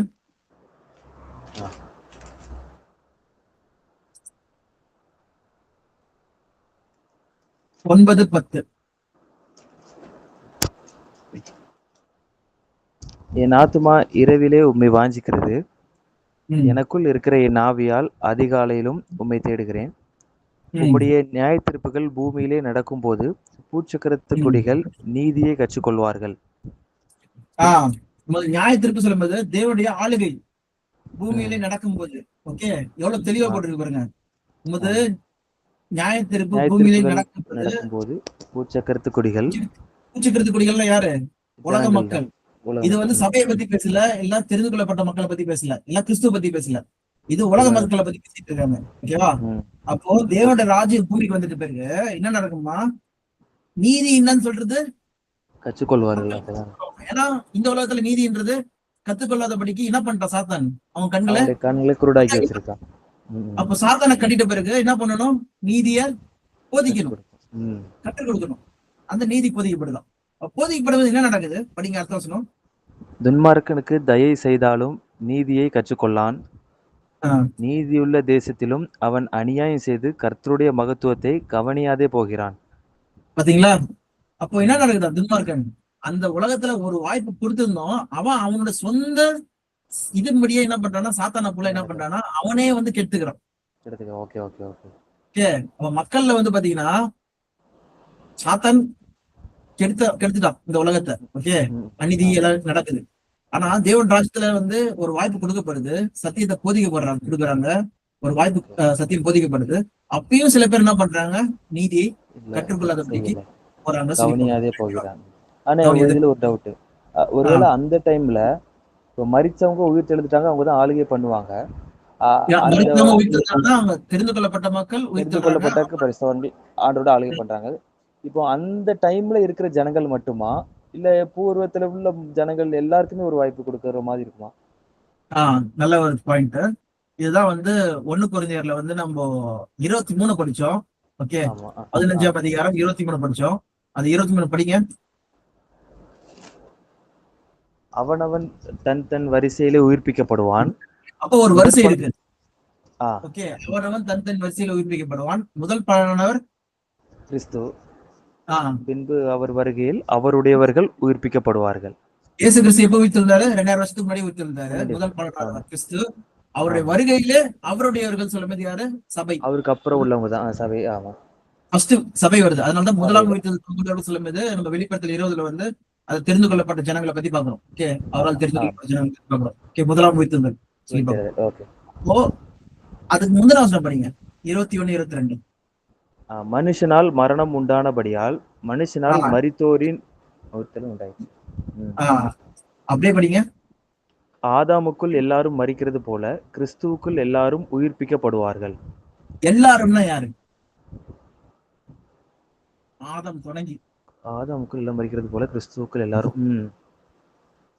அப்போ எல்லாருமே வா. ஆமா, இதுதான் நம்ம வந்து டீடைலா நெக்ஸ்ட் கிளாஸ்ல பார்க்க போறோம். Okay, okay, okay, okay. அப்போ மரணம் வந்து எந்த மனுஷனாச்சும் எஸ்கேப் ஆயிருக்கானா? எலியா, யோனா, ஏனோக்கு, எலியா, யோனா தவிர்த்து ஏனோக்கு, மிச்சம் எல்லாருமே. இப்போ நான் சொல்றது எல்லாருக்குமே. தேவனோட பிள்ளைகள் இல்லாம ஆ, உலக மக்கள் யாராவது எஸ்கேப் இருக்காங்களா? இல்ல, இல்ல, இப்போ இல்ல, எல்லாருமே புத்தா, மரிச்சிட்டாங்க. கௌதம புத்தா, ஈவன் நீங்க சிவன் விஷ்ணுவை எடுத்துக்கிட்டாலே அவங்களே இறந்து போயிட்டாங்களா? 10,000 வருஷம் வாழ்ந்தாங்களா, இறந்து போயிட்டாங்களா? அவங்களோட ஓகே, புராணத்திலே சொல்லப்பட்டிருக்கு. ஓகே, ஓகேவா? ஓகே. ஆ, அது என்னதுன்னா ஒரு நதியில போனாங்களாம், அந்த நதியில மூழ்கி அவர் இறந்துட்டாராம். ஓகேவா? Okay, okay, okay. சோ அந்த மாதிரிதான் நம்ம பாக்குறோம். அப்போ ஆதாமுக்குள் எல்லாரும் மரிக்கிறது போல மரணம் எல்லாரும் மேலயும் வந்துச்சா இல்லையா? வந்துச்சு, எல்லாருமே வந்துச்சு. ஆமா. ஓகே, அப்போ உயிர்த்தெழுதல் எல்லாருக்கும் வரணுமா இல்லையா? வரணும், கண்டிப்பா வேணும். வரணும். இத பத்தி நம்ம டீடைல் நெக்ஸ்ட் கிளாஸ்ல லெசன் 2ல பார்க்க போறோம். இதெல்லாம் ஒரு ஓகே, ஹிண்டா வச்சுக்கோங்க. ஓகேவா? ஆ, ஆனா நம்ம என்ன பாக்குறோம்னா எல்லாருமே வர போறாங்க. Okay, okay. ஆனா அவனோட வரிசையில் அந்த வரிசையில என்னன்னு சொல்லி நம்ம வரிசையில் பார்க்கணும். வரும். ஆ, ஓகே, ஓகே. ஓகேவா? அப்ப நம்ம இப்ப நம்ம பார்த்த விஷயம் என்னதுன்னா, தேவனுடைய ராஜ்யம் சொல்றது வந்து பரலோகத்துல கிடையாது, இல்ல நம்ம உள்ளத்துல கிடையாது. அது எங்கன்னா இருக்கா?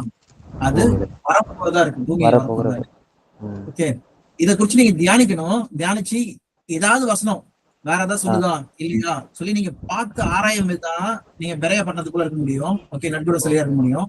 ஆமா. நீங்க என்ன பண்ணணும்னா இதுக்கு எதிர்மறையா இருக்க வசனம் இருக்கா, இல்ல இதுக்கு ஆ, ஆதரவா வசனம் இருக்கா, எல்லாத்தையுமே நீங்க பாருங்க. பார்த்துட்டு ஓகே. நம்ம ஆ, நெக்ஸ்ட் கிளாஸ்ல வரும்போது நீங்க அதை பத்தி சொல்லுங்க. ஓகேவா? சரி, சரி. இப்ப ஓகே. நம்ம இப்ப நம்ம பார்த்தது என்னதுன்னா, தேவன் ராஜ்யம் வந்து பூமிக்கு வருது. வரமேது அவரால் தெரிந்து கொள்ளப்பட்ட ஜனங்கள் மூலமா என்ன பண்றாரு? கிறிஸ்துவும் அவங்களும் சேர்ந்து என்ன பண்றாங்க? 1000 ஆண்டு அரசாடுறாங்க. யார் அரசாடுறாங்க சொல்லி பாத்தீங்கன்னா, இந்த உலகத்துல பூமியில வந்து சாத்தான் குருடாக்கின மக்களுக்கு வந்து அந்த உலகத்துல ஒரு வாய்ப்பு கொடுக்கப்படுது. வாய்ப்பு கொடுக்கும், சாத்தான் நீதி காட்சி கொள்ளப்படும். எப்பயில இருந்து அவன் வந்து மக்களை மோசம் போக்கிட்டு இருந்தான்? ஆதாம் காலத்துல இருந்தே மோசம் போக்கிட்டு இருந்தான். மோசம் பாக்கிட்டு. ஓகே, அப்ப அப்பையில இருந்து இருக்க மக்களை வாய்ப்பு கொடுக்கணும். ஓகே, ஆமா. இயேசு கிறிஸ்துக்கு முன்னாடி, இயேசு கிறிஸ்துக்கு அப்புறம் இருக்கிற எல்லா மக்களுமே வாய்ப்பு கொடுக்கணும். அவங்க எல்லாருமே ஆனா அப்போ புதுப்பிக்கப்படுறாங்க. அப்ப வந்து அவங்களுக்கு என்ன பண்ணுது? சத்தியம் போதிக்கப்படுது. ஒதுக்கப்படுது. அப்போ சத்தியத்துல 1000 ஆண்டு போதிக்கப்படுது. அப்ப யாரெல்லாம் வந்து உள்ள தேவனை இயேசு கிறிஸ்துவ விசுவாசிக்கிறாங்களோ அவனை ஜீவன் பெறாங்க, நிச்சயம் பெறலாம், இறக்குறாங்க சொல்லுங்க. சொல்லுங்க.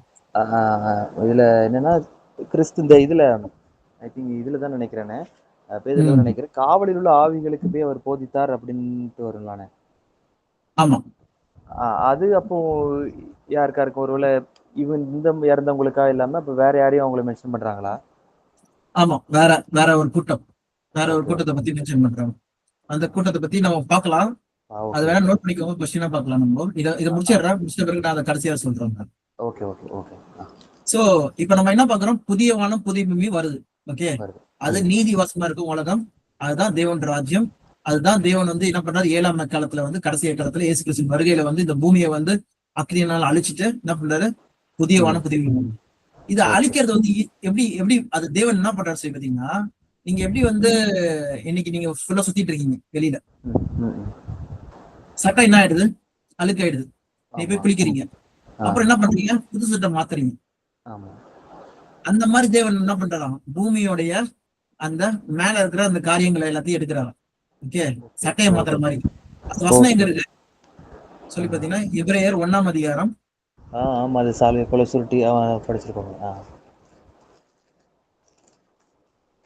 இப்போ நீங்க படிச்சிருப்பீங்க, நிறைய படிச்சிருப்பீங்க. ஆமா. ஆனா இப்ப என்ன பண்றோம்னா எல்லாத்தையும் லிங்க் பண்றோம். ஆமா இதான் ஆமா. நடக்கிறது, இதான் நடக்குதுப்பா அப்படின்னு சொல்லிட்டு. ஆஹா. Okay. 11 படிக்க 12 11 ஆமா ஆமா ஆமா. இது அவைகள் அழிந்து போ 10ல படிக்கலாம். அது எதை பத்தி பேசிருக்காங்கன்னா, பூமியை பத்தி பேசிட்டு இருக்காங்க. ஓகே. கர்த்தாவே, நீர் ஆதியிலே பூமியை அஸ்திபாரப்படுத்தினீர். வானங்கள் உம்முடைய கரத்தின் கிரியைகளாய் இருக்கிறது. அவைகள் அழிந்து போம், நீரோ நிலைத்திருப்பீர். அவைகள் எல்லாம் வஸ்திரம் போல பழமையாய் போம். ஒரு சால்வை போல அவைகளை சுருட்டுவீர். அப்பொழுது மாறிப்போம். நீரோ மாறாதவராய் இருக்கிறீர். உம்முடைய ஆண்டுகள் முடிந்து போவதில்லை என்றும் சொல்லியிருக்கிறது. அப்போ இதுல முக்கியமா என்ன சொல்றாங்க, எதை பத்தி பேசிட்டு இருக்காங்க, பூமியை பத்தி பேசிட்டு இருக்காங்க, வானத்தை பத்தி பேசிட்டு இருக்காங்க. ஓகே, நம்ம ஒட்டுமொத்தம் இருக்கிற உலகத்தை பத்தி பேசிட்டு இருக்காங்க. முதலாம் உலகம் வந்து தண்ணினால அழிக்கப்பட்டது, வானம் பூமி அழிக்கப்பட்டது. ரெண்டாவதுல இருக்கிற இப்ப இருக்கிற பூமியை என்ன பண்ண, இப்ப நம்ம வசிக்கிற இடம் வந்து என்ன பண்ணுது, அக்னிக்கு இரையாக வைக்கப்பட்டிருக்கு. அப்புறம் மூணாவது ஒரு ராஜ்யம் வருது. அப்ப அது என்ன பண்றதாம், ஒரு சால்வையை போல என்ன பண்றதாம், மாத்துறதாம், ட்ரெஸ் சேஞ்ச் பண்ற மாதிரி. ஓகேவா, அது அவ்வளவு ஈஸியா. அதான் இவ்வளவு பெரிய ஆண்டவர், ஆனா மத்தவங்க இதை பத்தி புரிஞ்சுக்காம அவர் எவ்வளவுக்குள்ள பேசுறாங்க.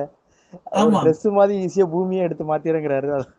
ஆமா, அதுதான் பாக்குறோம். ஓகே, சோ அதான் இவ்வளவு பயங்கரமான தேவன் தான். ஓகே, சோ அப்படி பார்க்கும்போது தேவன் ராஜ்யம் சொல்றது மூன்றாவது இப்ப வரப்போற ஒரு உலகமா இருக்குது, புதிய வானம் புதிய பூமியா இருக்குது.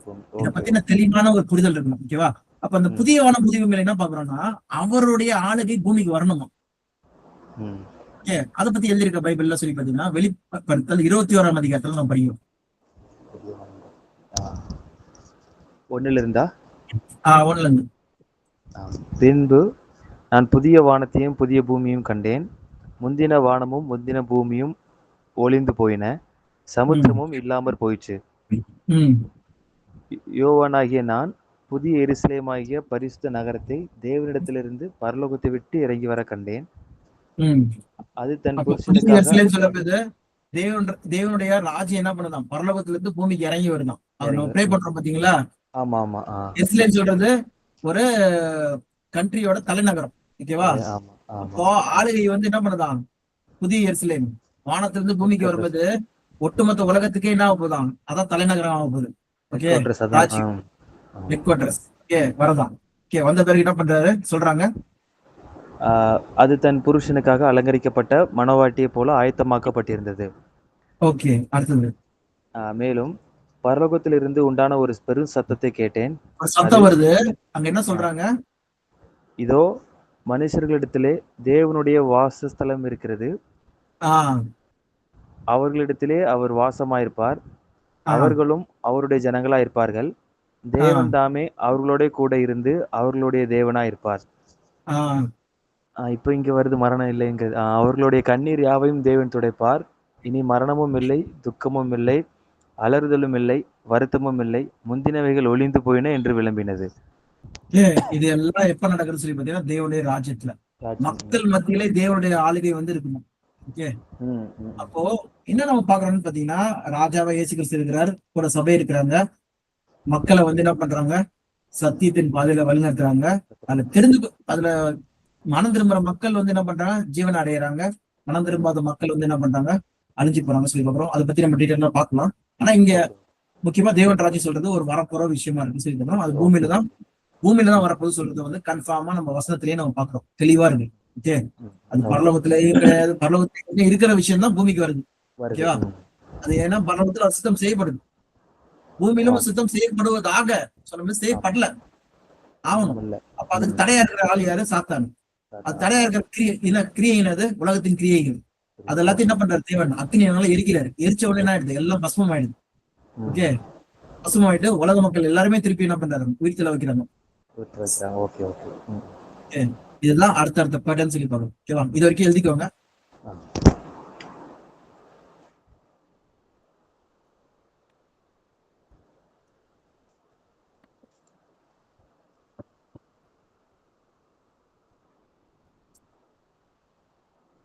நம்ம 1 பேதுரு 3 பார்த்தோம். சோ அந்த பாயிண்ட் வந்து அப்படி. அப்புறம் ஐசையா 26 பார்த்தோம்.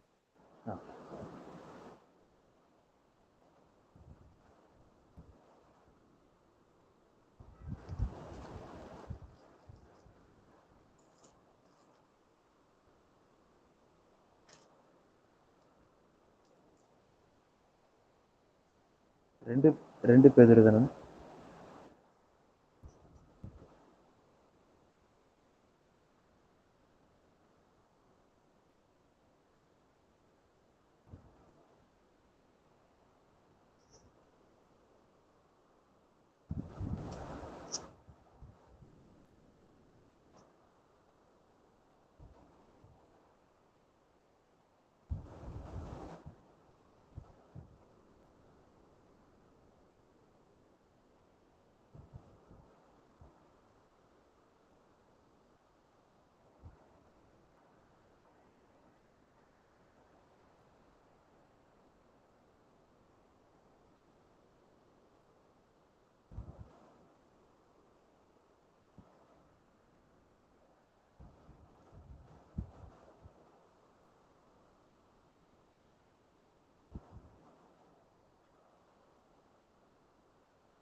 ரெண்டு பேதுரு 3ஆம் அதிகாரம். 2 பேர் 3.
ஆனா இப்ப இந்த பிரபஞ்சத்தின் தேவனானவன் நம்மளுடைய கண்களை குருடாக்கி வச்சிருந்திருக்கான்னு சொல்லி ஒரு ரெஃபரன்ஸ் சொன்னீங்களாங்க? ஆமா, 2 கொரிந்தியர் 4ஆம் அதிகாரம் 4ஆம் வசனம்.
அண்ணே வெளியிட்டேண்ணே. ஓகேப்பா. சோ இப்போ இது வரைக்கும் பார்த்திருக்கோம். சோ அப்போ தேவன் ராஜ்யத்துல வந்து மக்கள்லாம் உருவமேது அந்த உலகம் எப்படிப்பட்டதா இருக்கும் சொல்றதுக்கு வந்து சின்ன கிளிம்ஸ் மாதிரி சின்ன விஷயங்களை வந்து சில விஷயங்களை வந்து பைபிள்ல எழுதப்பட்டிருக்கு. ஓகேவா? முதலாவது வந்து பாத்தீங்கன்னா நம்ம பவுல் வந்து அதை போய் பார்த்துட்டு வந்திருக்காரு. அது பார்த்துட்டு வந்தது வந்து என்ன சொல்லியிருக்கா சொல்லி பார்க்கலாம்.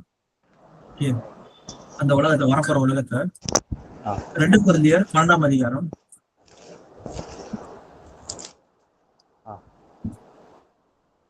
2ஆம் வசனமான இதுவா? படிங்க. கிறிஸ்துவுக்குள்ளான ஒரு மனுஷனை அறிவேன். அவன் 14 வருஷத்துக்கு முன்னே 3ஆம் வானம் வரைக்கும் எடுக்கப்பட்டான். அவன் சரீரத்தில் இருந்தானோ சரீரத்திற்கு புறம்பே இருந்தானோ அதை அறியேன், தேவன் அறிவார். அந்த மனுஷன் பரதீசுக்குள் எடுக்கப்பட்டு மனுஷர் பேசப்படாததும் வாக்கு கெட்டாததுமாகிய வார்த்தைகளை கேட்டான் என்று அறிந்திருக்கிறேன். அவன் சரீரத்தில் இருந்தானோ இல்லையோ சரி தெரியல சொல்லி சொல்றாரு. தெரியல. ஆமா. இதை நம்ம டீகோட் பண்றதுக்கு ஒரு 20 மினிட்ஸ் ஆகும், 20 நிமிஷம் ஆகும். ஓகே தானே? ஓகே தான். ஓகே.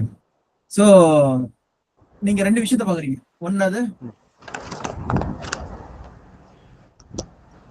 3ஆம் வானம் வரைக்கும் எடுத்துக்கொள்ளப்பட்டான்.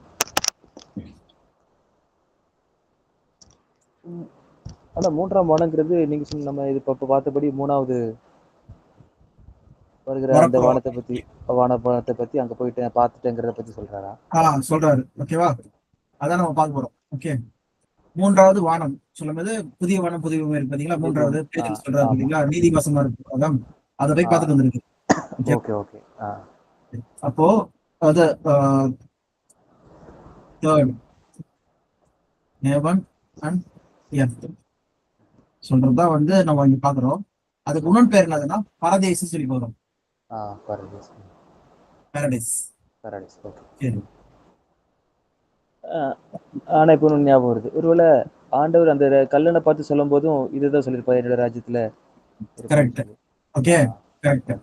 இப்போ நிறைய பேர் என்ன பண்ணுவாங்கன்னா லூக்கா 23:43 அவங்க சொல்ல வர்றது. இயேசு அவனை நோக்கி, இன்றைக்கு நீ என்னுடனே கூட பரதீசில் இருப்பாய் என்று மெய்யாகவே உனக்கு சொல்லுகிறேன். நிறைய பேர் பாரடைஸ்னா என்னன்னா பரலோகம் சொல்லி நினைச்சுப்பாங்க. ஓகேவா? இயேசு கிறிஸ்து அன்னைக்கே பரதேசி போனாரா? பரலோகம் போயிட்டாரா? இல்ல, பரலோகம் போகல. அவர் எங்க இருக்காரு? அப்போஸ்தலர் கூட சொல்றாரு, நான் இன்னும் என் பிதாவின் இடத்துல போகலன்னு கூட சொல்றாரு. இதுல யோவான்ல 40 நாள் கழிச்சுதான் வந்து போறாரு. ஓகேவா? 3 நாள் கழிச்சு உயிர் தள்ளுறாரு. அப்புறம் 40 நாள் கழிச்சுதான் பரலோகமே போறாரு. ஆமா. அப்ப இன்றைக்கு என்னோட ஒரு பரதேசி சொல்றது நம்ம பார்க்க வேண்டியது இருக்கு. அது நம்ம லேட்டரா நம்ம கிளாஸ்ல பார்ப்போம். இப்ப நம்ம பார்க்க வேண்டிய பாயிண்ட் என்னன்னா பரதேசி அதான் நம்ம பார்க்கலாம். எப்ப போனாரு, அப்ப அது வரைக்கும் எங்க இருந்தாரு சொல்றதால நம்ம அடுத்த வேற ஒரு கிளாஸ்ல பார்க்கலாம். ஓகே. அது இப்ப நம்ம பார்க்க வேண்டியதுன்னா பரதேசி மட்டும் பார்க்கணும். ஓகே, இன்றைக்கு என்னோட கூட பரதேசி இருப்பாய் சொல்லி சொல்றாங்க. ஓகேவா? இந்த பரதேசி சொல்ற வார்த்தை கிரேக்க வார்த்தை, அது எப்படி இருக்குன்னு சொல்லி பார்க்கலாம்.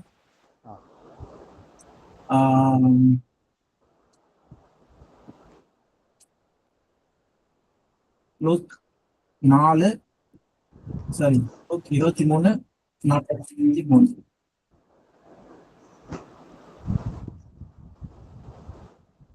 சோ இந்த வார்த்தை நான் கிளிக் பண்ண இது பேர் என்னதுன்னா கிரேக்க வார்த்தை. 3 இடத்துல யூஸ் பண்ண மாட்டேங்குது.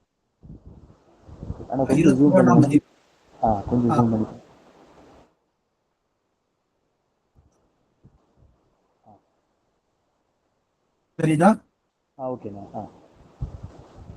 பாரடோசியஸ். நான் என்ன பண்ணேன்னா பைபிள் ஹப்னு சொல்லிட்டு ஒரு இடம் இது இருக்கு, வெப்சைட். அதுல போயிட்டு அந்த வசனம் லூக்கா 23:43 எனக்கு அதுக்கான கிரேக்க வார்த்தை என்னது, பாரடைஸ்க்கான கிரேக்க வார்த்தை எங்கெல்லாம் வருது சொல்லி நான் பார்க்கணும்னு சொல்றேன். ஓகேவா? ஆனா கிளிக் பண்ண உடனே பாரடோசஸ் சொல்றது வந்து மொத்தம் 3 இடத்துல வருது. லூக்கா 23:43, 2 கொரிந்தியர் 12:4, வெளிப்படுத்தல் 2:7. ஓகே. ஓகே. அப்போ என்ன நம்ம பாக்குறோம்னா 2 கொரிந்தியர் 12:4 சொல்றது பரதீஸ், ம். லூக்கா 43 சொல்றது பாரடைஸ், வெளிப்படுத்தல் 2:7. அப்ப அதை பத்தி நம்ம டீடைலா பார்க்கணும். ஓகேவா? ஓகே. இப்ப நம்ம லூக்கா 23:43 இங்க பார்க்கும்போது அந்த கல்வன் என்ன கேட்கிறான் கேள்வி?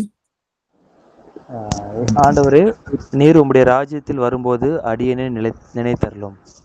ஓகே. அப்போ ராஜ்யத்தை பத்தி தான் கேக்குறாரு. ராஜ்யம் எப்போ வரும்? 3ஆம் அதே வானம். நிமித்தம் 3ஆம் வானம். ஆமா. ஓகே. அப்ப அவன் கேட்கிற கேள்வி கரெக்ட். இயேசு கிறிஸ்து என்ன சொல்றாரு? அத 3ஆம் வானத்தை தான் பாரதீசம் சொல்லி சொல்றாரு. ஓகே. புரியுச்சா? ஆமா. அப்போ ஓகே. இங்க லூக்கால வர்றதும் 3ஆம் வானம் சொல்றது எதை பத்தி பேசுறாங்க? பரதேசி. ஓகே. அதே மாதிரி 2 கொரிந்தியர் 12 அது வேணா படிக்க. 2 கொரிந்தியர் 12:3 இருக்கு. அந்த மனுஷன் பரதீசுக்குள் எடுக்கப்பட்டு பரதேசிக்குள்ள இழுக்கப்பட்டால் சொல்லி போட்டிருக்கு. அதே இது 2ஆம் வசனம் படிங்க. கிறிஸ்துவுக்குள்ளான ஒரு மனுஷனை அறிவேன். அவன் 14 வருஷத்திற்கு முன்னே 3ஆம் வானம் வரைக்கும் எடுக்கப்பட்டான். ஒரு நிமிஷம். என்னதுன்னா 3ஆம் வானம் வரைக்கும் எடுக்கப்பட்டான்னு சொல்லி போட்டிருக்கு. அதே விஷயத்தை திருப்பி பேசும்போது 3ஆம் வசனத்தை பேசும்போது அவன் பரதேசிக்கு எடுக்கப்பட்டு. ஆமா. அப்போ 3ஆம் வானம் எடுக்கப்பட்டு பரதேசிக்கு எடுக்கப்பட்டு, 3ஆம் வானம் எடுக்கப்பட்டு பரதேசிக்கு எடுக்கப்பட்டு, ரெண்டுமே என்னது? 3ஆம் வானம் பரதேசி ஒண்ணுதான் சொல்லி நம்ம கன்ஃபார்ம் ஆகுது இங்கேயும். ஓகேவா? அப்ப இதுவும் எது பத்தி பேசுறாங்க? தேவன் ராஜ்யத்தை பத்தி பேசிட்டு இருக்காரு. அங்க இவர் போறாரு. ஓகே. போறது பாக்குறாரு. ஆனா என்ன பண்றாருன்னா அங்க போய் நான் பார்த்தேன், ஆனா சொல்லக்கூடாது. 4ஆம் வசனம் படிங்க. ஆமா. அவன் சரீரத்தில் இருந்தானோ, சரீரத்துக்கு புறம்பே இருந்தானோ அதை அறியேன். தேவன் அறிவார்.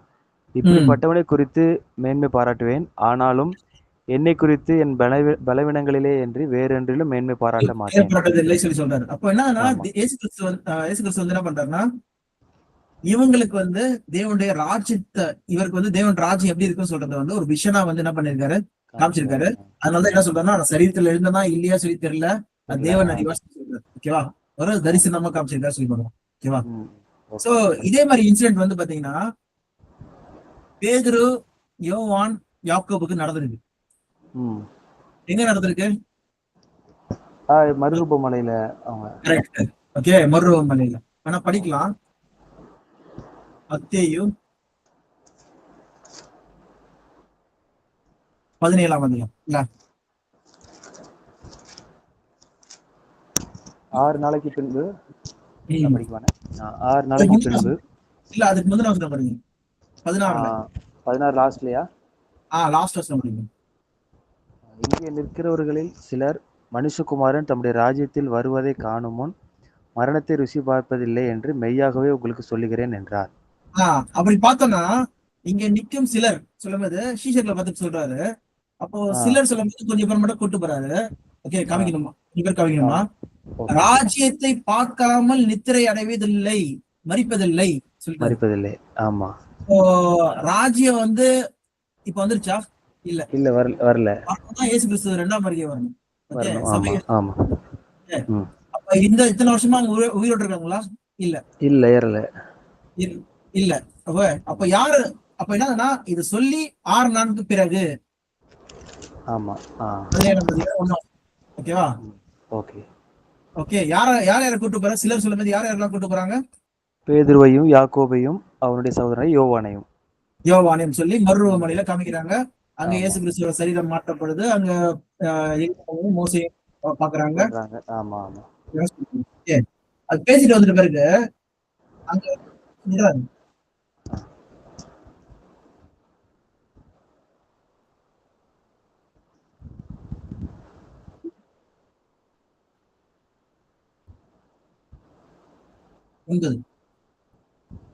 ஒன்பதாவது வசனமான அவர்கள் மலையிலிருந்து இறங்குகிற போது இயேசு அவர்களை நோக்கி, மனுஷகுமாரன் மரித்தோரிலிருந்து எழுந்திருக்கும் வரைக்கும் இந்த தரிசனத்தை ஒருவருக்கும் சொல்ல வேண்டாம் என்று கட்டளையிட்டார்.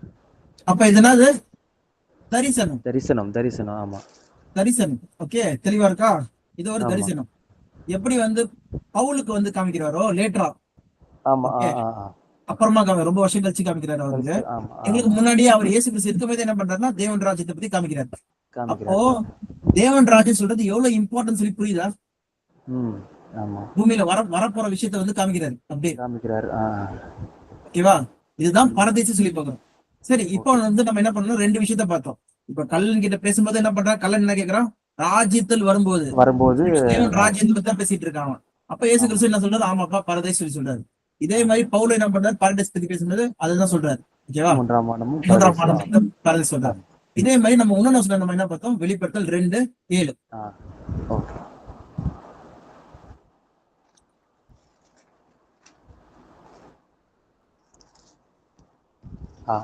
சொல்ல படிக்குவானே. ஒரே நிமிஷம் நான் 2:7 படிங்க. ஆவியானவர் சபைகளுக்கு சொல்லுகிறதை காதுள்ளவன் கேட்க கடவன். ஜெயம் கொள்ளுகிற நெவனோ அவனுக்கு தேவனுடைய பரதீசின் மத்தியில் இருக்கிற ஜீவ விருட்சத்தின் கனியை புசிக்க கொடுப்பேன் என்று எழுது. பரதேசின் மத்தியில் இருக்கிற ஜீவ விருட்சத்தின் கனி. இது என்ன தேவன் பத்தி சொல்லியே இது சொல்லி ஒரு கேள்வி வரும். ஓகேவா? இப்ப பரதேசின் மத்தியில் இருக்கிற சொல்லி சொல்லும்போது ஜீவ விருட்சத்தின் கனி. அப்போ ஜீவ விருட்சத்தின் கனி ஆக்சுவலா எங்க இருந்தது? இது மாதிரி எங்க பார்த்தோம்? தோட்டத்துல, ஆதியாகமம் 3ஆம் அதிகாரத்துல இருந்து. போலாமாங்க? ஆதியாகமம் 2ஆம் அதிகாரம், ஜெனசிஸ் 2. அங்க போனா படிங்க. 9 இல்ல 8:9. தேவனாகிய கர்த்தர் கிழக்கே ஏதேன் என்னும் ஒரு தோட்டத்தை உண்டாக்கி தாம் உருவாக்கின மனுஷனை அதிலே வைத்தார். தேவனாகிய கர்த்தர் பார்வைக்கு அழகும் புசிப்புக்கு நலமுமான சகலவித விருட்சங்களையும் தோட்டத்தின் நடுவிலே ஜீவ விருட்சத்தையும் நன்மை தீமை அறியத்தக்க விருட்சத்தையும் பூமியிலிருந்து முளைக்க பண்ணினார். அப்போ இது எதை பத்தி பேசுறாங்க? ஏதேன் இடத்துல இருக்கிற ஒரு தோட்டத்தை பத்தி பேசிட்டு இருக்காங்க. ஆமா. அப்போ அவ்வளவு பயங்கர சூப்பரான ஒரு உலகம் பூமியில வந்து ஒரு விஷயம் இருந்தது. ஓகேவா? ஆமா. அப்போ இததான் வந்து வெளிப்படுத்தல் 2:7 வந்து என்ன பண்றாங்கன்னா பரதேசி சொல்லி சொல்றாங்க. பரதேசின் மத்தியில் இருக்கிற சொல்றாங்க ஜீவ விருட்சம். ஆமா. அப்ப என்ன நடக்கும் சொல்லி பாத்தீங்கன்னா, தேவனுடைய ராஜ்யம் என்னன்னு சொல்லி பாத்தீங்கன்னா, ஆதாம் வந்து எங்க இருந்து துரத்தப்பட்டான்? தோட்டத்துல இருந்து துரத்தப்பட்டான். அப்போ இயேசு கிறிஸ்து வந்து திருப்பி என்ன பண்றாருன்னா, அந்த தோட்டத்துக்கு போறதுக்கான வழியை வந்து என்ன பண்றாரு, திறக்கிறாரு. அப்போ அந்த பாரடைஸ் சொல்ற 3ஆம் வானம் என்னதுன்னா, 3ஆம் வானத்துல தேவன் ராஜ்யம் வருது இல்ல, அது என்னதான் ஏதேன் தோட்டம் போல. ஏதேன் தோட்டம் தான் ஆக்சுவலா. தேவன் முன்னாடி எப்படி தேவன் வந்து மக்களோட ஆதம் ஏவாள் கூட இருந்தாரோ, அது திருப்பி என்ன பண்றாரு, திறக்கிறாரு. இதுதான் வந்து ரெஸ்டியூஷன் சொல்லுவாங்க. ரெஸ்டியூஷன் என்னதுன்னா திருப்பி கொடுத்தல்.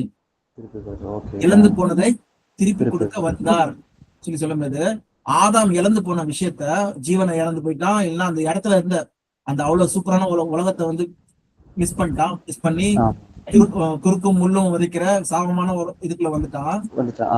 அதுல இருந்து திருப்பி என்ன பண்றாரு, காட் வந்து பழைய நிலைமைக்கு கொண்டு வரும். ஓகேவா? ஆனால்தான் பாரடைஸ் சொல்றது வந்து பாத்தீங்கன்னா ஏதேன் தோட்டத்தை சொல்றதா இருக்கு. இதுக்கு ஆதரவான வசனம் எங்க இருக்கு சொல்லி பாத்தீங்கன்னா, அப்போஸ்தலர் 3ஆம் அதிகாரம் நம்ம போலாம்.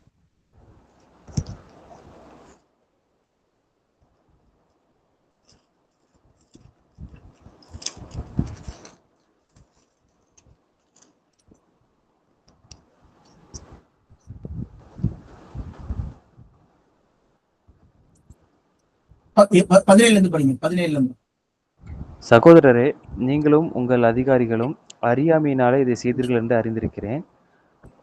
கிறிஸ்து பாடுபட வேண்டும் என்று தேவன் அறியாமையினாலும் செஞ்சார்கள் சொல்லி பாத்தீங்கன்னா, இயேசு கிறிஸ்து சாவடிச்சாங்க. ஓகேவா? சிலுவையில் அறைஞ்சார். ஆமா, சிலுவையில் அறைஞ்சாங்க. அறியாமல் செஞ்சிட்டீங்க சொல்லி சொல்றாரு, இஸ்ரவேலர்களே சொல்றாரு. அப்புறம் கிறிஸ்து பாடுபட வேண்டும் என்று தேவன் தம்முடைய தீர்க்கதரிசிகள் எல்லாருடைய வாக்கினாலும் முன்னறிவித்தவைகளை இவ்விதமா நிறைவேற்றினார்.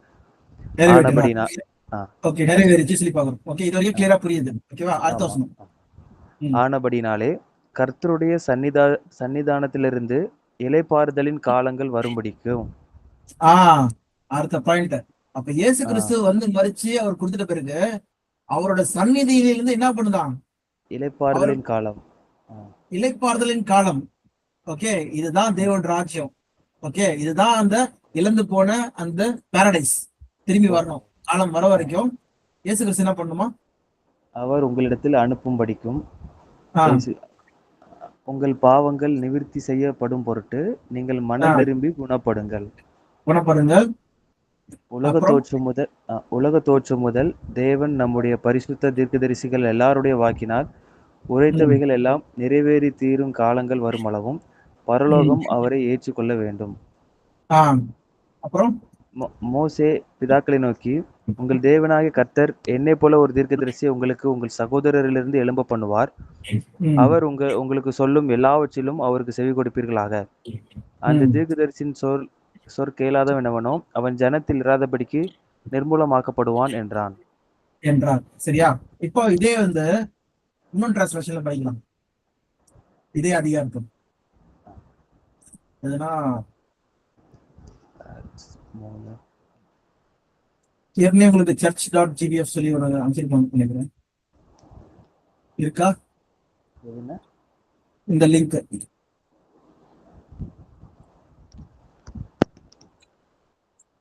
அந்த லிங்க்ல கிளிக் பண்ணுங்க வாட்ஸ்அப்ல. இல்ல நான் இதுலயே காமிக்கிறேன், நீங்க படிக்க வேணாம். ஓகேவா? இது வந்து பிஎஸ்சி சொல்றதா நீங்க படிச்சீங்க. எதுனா அப்போஸ்தலர் 3ஆம் அதிகாரம்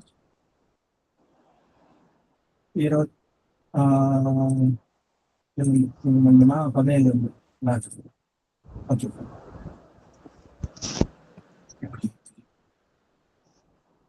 சரிதா? தெரியுதுண்ணே. சகோதரரே, நீங்களும் உங்கள் ஓகே ஓகே. இதை வந்து நீங்க படிச்ச தமிழ் பைபிள். Okay, BSc. ஆமா. நான் அப்படியே translation okay. Translation இஆர்இ easy read மாதிரி. இப்போ படிங்க.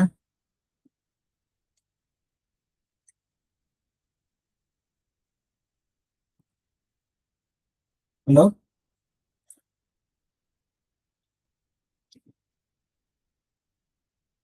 கேக்குதா?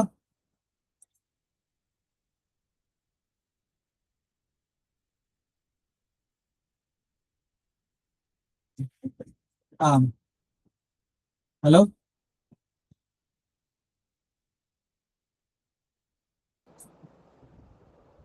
கேக்குதா? சோ இப்ப படிங்க. இது ஈஸி ரீட். எனது சகோதரர்களே, நீங்கள் செய்வதை அறியாததால் அவற்றை இயேசுவுக்கு செய்தீர்கள் என்பதை நான் அறிவேன். உங்கள் தலைவர்களும் அதை புரிந்து கொள்ளவில்லை. இக்காரியங்கள் நடந்தேறுமென தேவன் கூறினார். அவரது கிறிஸ்து துன்புற்று இறப்பார் என்பதை தேவன் தம் தீர்க்கதரிசிகள் மூலமாக கூறினார். தேவன் இதை எல்லாம் எவ்வாறு நிறைவேற்றினார் என்பதை உங்களுக்கு கூறியுள்ளேன்.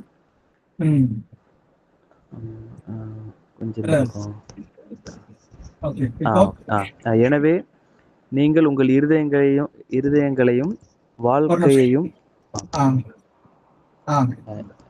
இருதயங்களையும் வாழ்க்கையையும் மாற்றிக்கொள்ளுங்கள். தேவனிடம் திரும்புங்கள், அவர் உங்கள் பாவங்களை மன்னிப்பார்.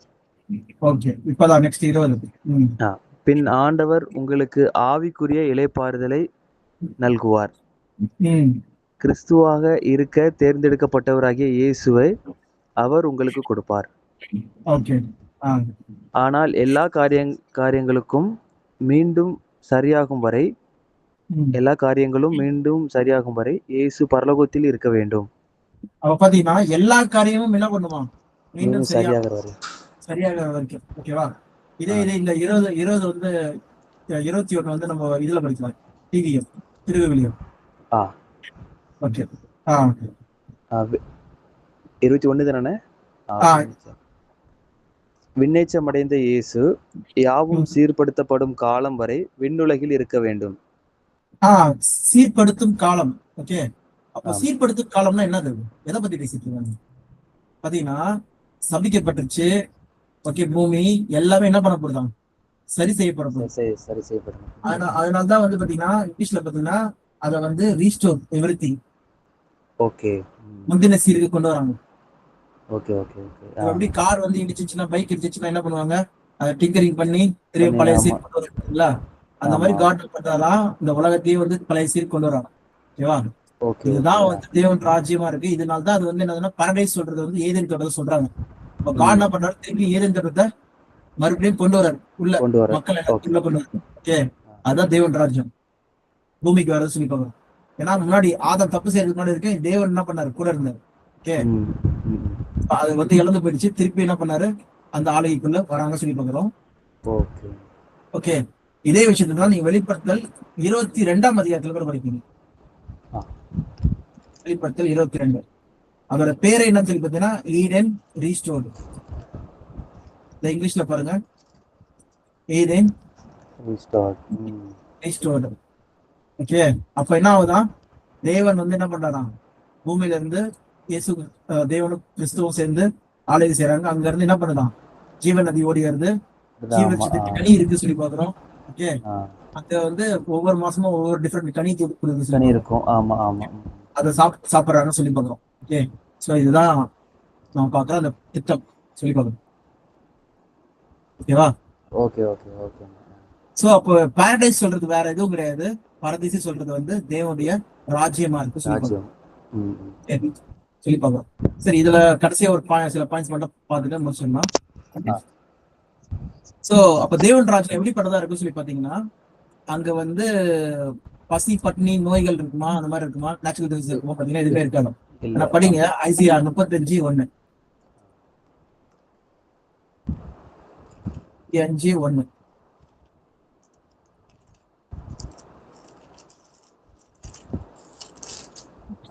ஆ. வனாந்தரமும் வறண்ட நிலமும் மகிழ்ந்து கடுவெளி கழித்து புஷ்பத்தை போல செழிக்கும். அது மிகுதியாய் செழித்து பூரித்து ஆனந்த களிப்புடன் பாடும். லீபனோனின் மகிமையும் கர்மேல் சாரோன் என்பவர்களின் அலங்காரமும் அதற்கு அளிக்கப்படும். அவர்கள் கர்த்தருடைய மகிமையையும் நமது தேவனுடைய மகத்துவத்தையும் காண்பார்கள். பாத்தீங்கன்னா மகிமையெல்லாம் இப்ப பார்க்கவே இல்லை யாருமே. சபிக்கப்பட்ட உலகமா இருக்கு. ஆனா ஆமா. எல்லாமே என்ன பண்றாரு, முந்தின சீர் கொண்டு வர்றாரு தேவன் ராஜ்யத்துல. அப்ப என்ன பண்ணுவாங்களாம், ஏதேன் தோட்டம் எப்படி இருந்ததோ அது கண்ணால நம்ம பார்க்க போறோம். பார்க்க போறோம். ம். ஏதேன் தோட்டத்தையே பார்க்க போறோம். அது வந்து அடைக்கப்பட்ட அந்த இது வந்து என்ன பண்ண போதான், திறக்கப்பட போகுது. ம். இது கேரூப்ஸ் 2 பேர் என்ன பண்றாங்க, போகாதபடிக்கு அடைச்சிருந்தாங்க. ஆமா. அது அடைச்சிருந்தாங்க. ஆமா. திறக்கப்படுது. Okay, okay. தேவன் ராஜ்யத்துல எல்லாமே முந்தின சீர் கொண்டு வர்றாரு பழைய விஷயத்த எல்லாத்தையுமே. அப்ப பாத்தீங்கன்னா செழித்து பூத்து குலுங்குமா. ஓகேவா? ம். இதே மாதிரி அதுல அதுல வந்து ஹேண்டிகிராஃப்ட்ஸ் இல்ல நோய்கள் அந்த மாதிரி இருக்குமா பாத்தீங்கன்னா 5ஆம் வசனம் பாருங்க, 5:6. அப்பொழுது ம். குருடரின் கண்கள் திறக்கப்பட்டு செவிடரின் செவிகள் திறவுண்டு போகும். ம். அப்பொழுது முடவன் மானை போல் குதிப்பான், ஊமையன் நாவும் கெம்பீரிக்கும். வனாந்திரத்திலே தண்ணீர்களும் கடுவெளியிலே ஆறுகளும் பாய்ந்தோடும். ஆ, வெட்டான். ஓகே, போதும். அப்ப என்ன பாக்குறோம்னா, இது குருடன் இருக்க மாட்டான், செவிடன் இருக்க மாட்டான். இந்த பூமியில தான் என்ன இருக்கு, குருடன் இருக்கான், செவிடன் இருக்கான், செவிடன் பிச்சைக்காரன் எல்லாமே. இருக்காங்க, நோய்கள் இருக்கு, எல்லாம் இருக்கு. அந்த மாதிரி எதுவுமே இருக்க போறது கிடையாது தேவன் ராஜ்யத்துல. ஓகே, வனாந்திரத்துல வந்து என்ன பாத்தீங்க, வயல்வெளி போல என்ன பண்ணுவான், தண்ணி பெருகி ஓடும். ஆமா, ஆமா. ம். ஓகே, அப்போ ஒரு சபிக்கப்பட்ட பூமியே இப்படிப்பட்டதா இருந்ததுன்னா உண்மையா தேவன் என்ன பண்றாரு, சாபத்தை நீக்கிறாரு, ஒரு துணியை போல நீக்கிறாரு, மாத்திட்டு ஒரு புதிய உலகத்தை கொண்டு வர்றாரு. அவ எப்படி இருக்கும் இந்த உலகமே? சூப்பரா சொல்லுங்க. ஆமா. சோ யுத்தங்கள் இருக்குமா அந்த உலகத்துல? இருக்காது, கண்டிப்பா இருக்காது. அதான் நீதி மட்டும் தான் இருக்கும். அங்க சமாதானம் மட்டும் தான் இருக்கும்னு நினைக்கிறேன். அப்ப என்ன பண்றாரு தேவன், யுத்தங்களை ஓய பண்ணிக்கிறாரு. என்ன படிங்க, சங்கீதம் 46:9. 2 நிமிஷத்துல முடிச்சிடலாம். ஆ.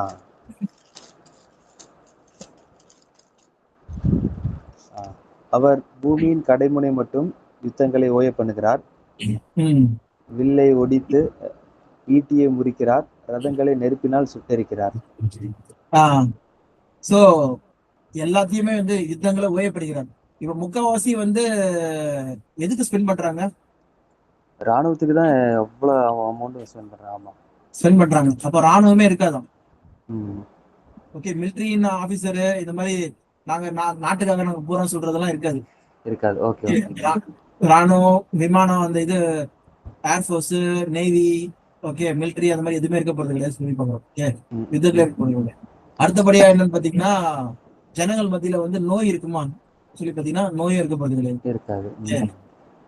சோ அது வேணா படிக்கலாம் அந்த வசனத்தை.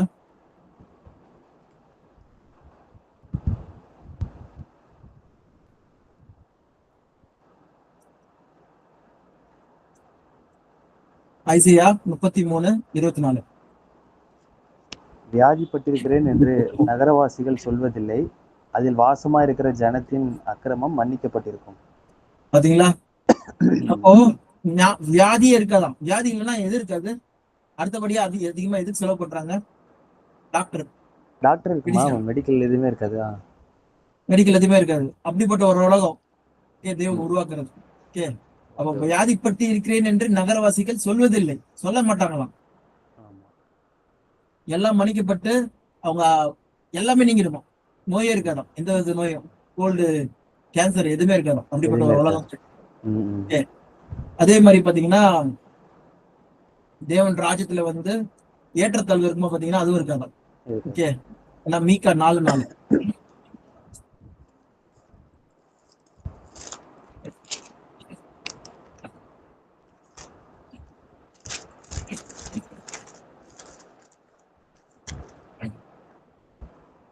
அவனவன் தன் தன் திராட்சை செடியின் நிழலிலும் தன் தன் அத்திமரத்தின் நிழலிலும் பயப்படுத்துவார் இல்லாமல் உட்காருவான். சேனைகளுடைய கர்த்தரின் வாய் இதை சொல்லிச்சு. பாத்தீங்கன்னா அவனவன் தன் தன் திராட்சை செடியின் நிழலிலும் அவனுக்கு கொடுக்கப்பட்ட அந்த ஃபிக்டரி, ஓகே, அத்திமரம் அவன் தங்குவான். அப்ப அவங்களுக்கு என்ன இருக்காங்க, எல்லாருமே ஈக்குவல். அவங்களுக்கு அலாட்டட் பிளேஸ், அலாட்டடான ஒரு இடம், அது குறித்து சொல்லி பார்க்கிறோம். சோ அப்ப பாத்தீங்கன்னா நீதி வாசமா இருக்கிற உலகம் அவ்வளவு சூப்பரான ஒரு உலகமா இருக்கு சொல்லி பார்க்கிறோம். கடைசியா நம்ம பாக்குறது என்னதுன்னா, அப்போ மரணம் இருக்குமா அங்க அந்த உலகத்துல? அதான் நம்ம வெளிப்படுத்துற 21:4. மரணமும் இல்லை, அழுகையும் இல்லை, எல்லாம் ஒளிந்து போயின்னா சொல்லிப்பாங்க. சரிவா? அப்ப இப்படிப்பட்ட ஒரு உலகம் தான் புதிய வானம் புதிய பூமி தான் தேவன் வந்து உருவாக்க சொல்லி பார்க்கிறோம். இப்படிப்பட்ட ஒரு ராஜ்யம் தான் வருது சொல்லிப்பாங்க. இதுதான் நம்ம இன்னைக்கு பார்த்தது. இதுதான் பைபிள். நம்பலாமா சொல்லி பார்க்கும்போது பைபிள் கண்டிப்பா நம்பலாம். அந்த உண்மைத்துவம், நேர்மை, இசைவு, ஓகே, அதே நேரத்துல தீர்க்க தரிசனங்கள், அப்புறம் அறிவியல் வகையில பாத்தீங்கன்னா எந்த ஒரு மத புத்தகமும் இதுக்கு மேட்ச் கிடையாது. அதே நேரத்துல பைபிள்ல தான் மனுக்குலத்தோட எதிர்காலம் எப்படி இருக்க போது சொல்லிட்டு என்ன பண்ணப்பட்டது, எழுதப்பட்டிருக்கு. அந்த எதிர்காலம் எப்படி வந்து ஸ்டெப் ஸ்டெப்பா நடக்க போது சொல்றது முதற்கொண்டு சொல்லப்பட்டிருக்கு. நம்ம அதுக்கான ஒரு மேல் பார்வை தான் நம்ம பார்த்திருக்கோம். இதுக்கான டீட்டெயிலான விஷயம் வந்து லெசன் 2ல நம்ம பார்க்கணும். ஓகேவா? இப்ப வந்து ரட்சிப்பு வந்து பழைய ஏற்பாட்டு விசுவாச வீரர்கள் கொடுக்குறாரு தேவனை. நம்ம பார்த்து சபையை பத்தி பார்த்தோம், ஆனா தெரிந்து கொள்ளப்பட்ட மக்களை பத்தி பார்த்தோம். ஓகே, ஆனா தெரிந்து கொள்ளாத மக்கள் எப்படி தேவன் ரட்சிக்க போறாரு, அப்புறம் பழைய ஏற்பாட்டு விசுவாச வீரர்கள் பத்தி எப்படிப்பட்ட ரட்சிப்பு இருக்கிறது, ஓகே, காப்பாற்றுறது வந்து இயேசு கிறிஸ்து நாமம் இல்லாமல் வேற நாமம் இல்லை சொல்லும் போது அவங்க எப்படி இயேசு கிறிஸ்து நாமம் தெரிஞ்சுக்கிட்டாங்களா இல்லையா சொல்லி பார்க்க போறோம். அந்த விஷயத்தெல்லாம் நம்ம நெக்ஸ்ட் கிளாஸ்ல பார்க்க போறோம். லெசன் 2. ஓகே சோ இதுதான் நம்ம பார்க்கணும். ஓகே ஓகே, ஏதாவது கேள்விகள் இருக்கா இப்போ பார்த்த வரைக்கும்?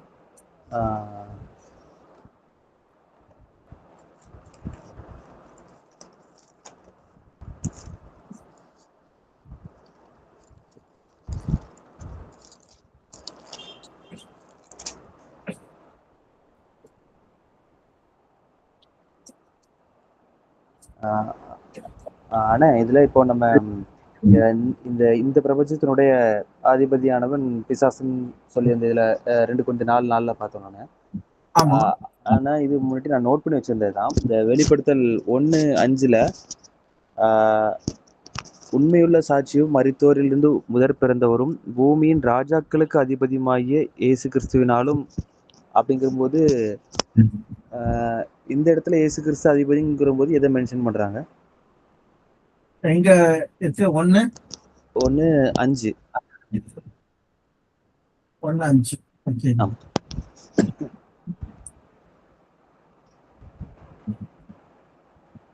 ஓகே, உண்மையுள்ள சாட்சி, அப்புறம் first born from the dead, ruler of the earth. Okay, இது எப்ப வந்து இவர் கொடுக்கப்படுது? இயேசு கிறிஸ்து எப்ப ஆளுகைக்குள்ள வராரு? இயேசு கிறிஸ்து வருது 3வது வானம் ராஜ்யத்துல தான் வராரு. 3வது ராஜ்யம், அவருடைய ராஜ்யத்துல. ஆமா, நீங்க படிக்கும் போதே நீங்க ஒரு விஷயத்த படிக்கிறீங்க, உண்மையுள்ள சாட்சி, மரித்தோரிலிருந்து முதல் பேரானவர், முதற் பிறந்தவர். முதல் பிறந்தவர். அப்போ எப்போ வந்து அவரு ஜெயிச்சாரு? மரிச்சு உயிர்த்தெழுந்த பிறகு. உயிர்த்தெழுந்த பிறகு. ஆமா. ஓகே, 3ஆம் நாள் தான் உயிர்த்தெழுந்தார். அதனாலதான் சாத்தான் என்ன பண்றான்னா, அவர் இயேசு கிறிஸ்து சோதிக்கும் போது என்ன சொல்றான்? என்னை பணிந்து கொள்ள, நீ இவ்வளவு கஷ்டப்பட தேவையில்ல, நான் ராஜ்யத்துல பூமியை நான் கொடுத்துடுறேன். ஆமா ஆமா. ஓகே, அப்போ வந்து யார் ஆளுகைக்குள்ள இருந்தா? பிசாசு தான் ஆளுகை, அவனுடைய பிசாசு தான் ஆளுகை. ஆளுகை. அதனாலதான் கடைசியா சொல்றாரு, இந்த உலகம் என்னுடைய ராஜ்யம் கிடையாது சொல்லி சொல்றாரு. லாத்து முன்னாடி அதான சொல்றாரு. ஆமா ஆமா. இந்த உலகம் என்னுடைய ராஜ்யம் கிடையாது சொல்லி, என்னுடைய ராஜ்யமா இருந்ததுன்னா என்னுடைய தூதர்கள் லேகியோன்கள் வந்திருப்பாங்க காப்பாத்து பண்றது. ஓகே, இது என்னது கிடையாது சொல்லி சொல்றாங்க. அப்ப அதுக்காக தான் வெயிட் பண்ணிட்டு இருக்கா சொல்றாங்க, தேவனோட ராஜ்யம் வர்றதுக்காக தான். இங்க வந்து ஒரு டைட்டில் ஆக்சுவலா, ஓகேவா, டைட்டில் சொல்றாங்க சொல்லுவாங்க. இயேசு கிறிஸ்து வந்து உண்மையான சாட்சியா இருந்தாரு. மரித்தோர் நோய்த்தல்ல வந்து முதல் பேரானவர். அவர் ruler of the kings of the earth. பாத்தீங்கன்னா இந்த ஆளுகை வந்து வரப்போறதா இருக்கு. இயேசு கிறிஸ்து வரப்போறத பத்தி பேசுறாங்க. Okay okay. அதனால இங்க மட்டும் கிடையாது, வெளிப்படுத்தல் 17லயும் பாத்தீங்கன்னா ராஜாதி ராஜா கர்த்தாதி 19ஆம் அதிகாரத்திலே ராஜாதி ராஜா கர்த்தாதி கர்த்தா சொன்னாரு. கர்த்தா ஆமா என்னும் நாமம் அவருடைய வஸ்திரத்தின் மேலும் அவருடைய தொடையின் மேலும் எழுதப்பட்டது. எப்ப இது?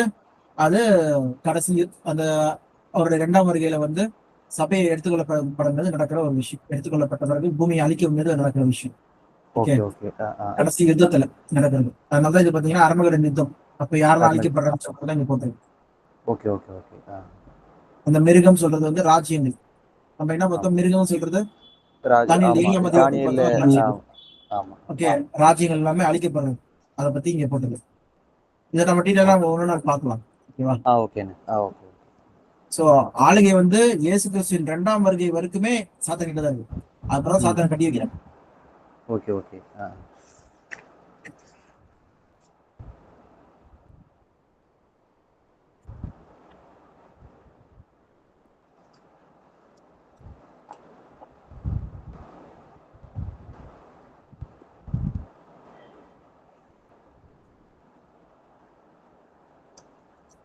நம்ம எந்த வசனம் பார்த்தாலும் உங்களுக்கு ஏதாவது ஒரு ஏற்கனவே வேற வசனம் படிச்ச மீது ஒரு கேள்விக்கு வந்ததுன்னா கூட டக்குன்னு நீங்க வந்து கேட்கணும். ஓகேவா? அது நம்ம அந்த இதோட ரிலேட்டட் இருந்தா நம்ம அப்பே பார்த்துருவோம். அது நம்ம ஃபியூச்சர்ல நம்ம இன்னும் அடுத்த பாடங்களை நம்ம பார்க்க போறோம்னா அடுத்த பாடங்களை பார்க்க போறோம் சொல்லிடுறேன். நீங்க வச்சுக்கோங்க. Okay okay okay.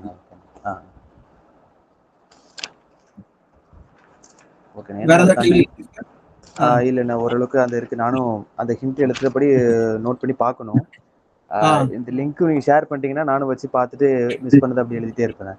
ஆமா சரி, ஓகே. நான் இதான் இன்னைக்கு ஷேர் பண்றேன். ரெண்டுமே பண்ணிடுறேன் நான். ஆமா ஆமா. ஃப்ரைடேவோ இன்னைக்கும் சேர்த்து. ஆமா, Thursday Friday. ஓகேப்பா. சரி, தேங்க் யூ. ப்ரே பண்ணுங்க. நீங்க பண்ணிடுங்க பிரேயர். ஓகேண்ணே. அன்பின் ஆண்டவரே, இரக்கமுள்ள தகப்பனே, நன்றி செலுத்துகிறோம். ஆண்டவர் உங்களுடைய கிருபையால நீர் எங்களை இது வரைக்கும் பாதுகாத்து போஷித்து கரம்பிடித்து நடத்தி கொண்டு வந்திருக்கீங்க. இந்த நாளில் குறிப்பாக வேதாகமும் உண்மையிலே மற்றவங்களுக்கு அவங்களுடைய புரிந்து கொள்ளாத நிலைமையில இருக்கலாம். ஆனால் எங்களுக்கு நாங்கள் புரிகிறபடி நீங்கள் எழுதி கொடுத்துருக்கீங்க. அதை ஆராய்ந்து பார்ப்பதற்கு இப்படிப்பட்ட ஒரு வாய்ப்பை ஏற்படுத்தி கொடுத்தீங்க. நன்றி செலுத்துகிறோம். இன்றுதான் அறிவியல் இருந்தாலும் தீர்க்க தரிசனங்களும் நிறைவேறியிருந்தாலும் அதையும் தாண்டி எங்களுக்காக வைத்திருக்கிற அந்த ஆண்டவரே அனாதை தீர்மானத்தின்படி நாங்கள் சுதந்திரிப்பதற்கு புதிய வானத்துகளையும் புதிய பூமியிலையும் குறிப்பாக உங்களுடைய சிங்காசனத்தில் ஆளுகை பண்ணுறதை பற்றிலாம் படித்தோம் ஆண்டவரே. அதுக்காக நன்றி செலுத்துகிறோம். அந்தபடி வேதத்தில் உள்ள ஆண்டவரே உண்மைகளை அது எங்கே கரெக்டாக இணைஞ்சிருக்குன்னு சொல்லி நாங்கள் இன்னும் தெளிவாக கற்றுக்கொள்வதற்கு, அதை நம்புவதற்கும், அதை மற்றவங்களுக்கு முன்பதாக எடுத்து காண்பிப்பதற்கும் ஆண்டவரே இயேசு கிறிஸ்து நாமத்தில் சாட்சி நிற்பது உதவி செய்ய முடியாது சொல்லிக்கிறோம் ஆண்டவரே. இன்னும் நாங்கள் இதை இன்ட்ரெஸ்டோடு எடுத்து படிக்கணும் ஆண்டவரே. இதெல்லாம் கேட்கும்போது ஒருவேளை எங்களுக்கு முன்னாடி இருந்த இல்லை இப்போ இருந்த சபைகள் பெரியவங்க எல்லாருமே இதை பற்றி இன்னும் அறிதல் இல்லாமல் இதை பற்றி சரியாக சொல்லிக் கொடுக்காம போயிட்டாங்களோன்னு சொல்ல கூட ஒரு சில நேரத்தில் யோசிக்கிற டைம் இருக்குது தகப்பனே. ஆனாலும் வேதத்தை வேதமாக கரெக்டாக புரிந்து கொண்டு அதன் அடிப்படையில் எங்களுடைய வாழ்க்கைகளை நடத்தவும் எங்களுக்குன்னு வச்சிருக்கிற ஆண்டவரே நித்திய ஜீவனை பெற்றுக்கொள்வதற்கு எங்களை தகுதிப்படுத்த முடியாது சொல்லிக்கிறோம். இயேசுவின் நாமத்தில் ஜெபிக்கிறோம் நல்ல பிதாவே. ஆமாம். ஓகேண்ணா. தேங்க்யூண்ணா. தேங்க்யூ.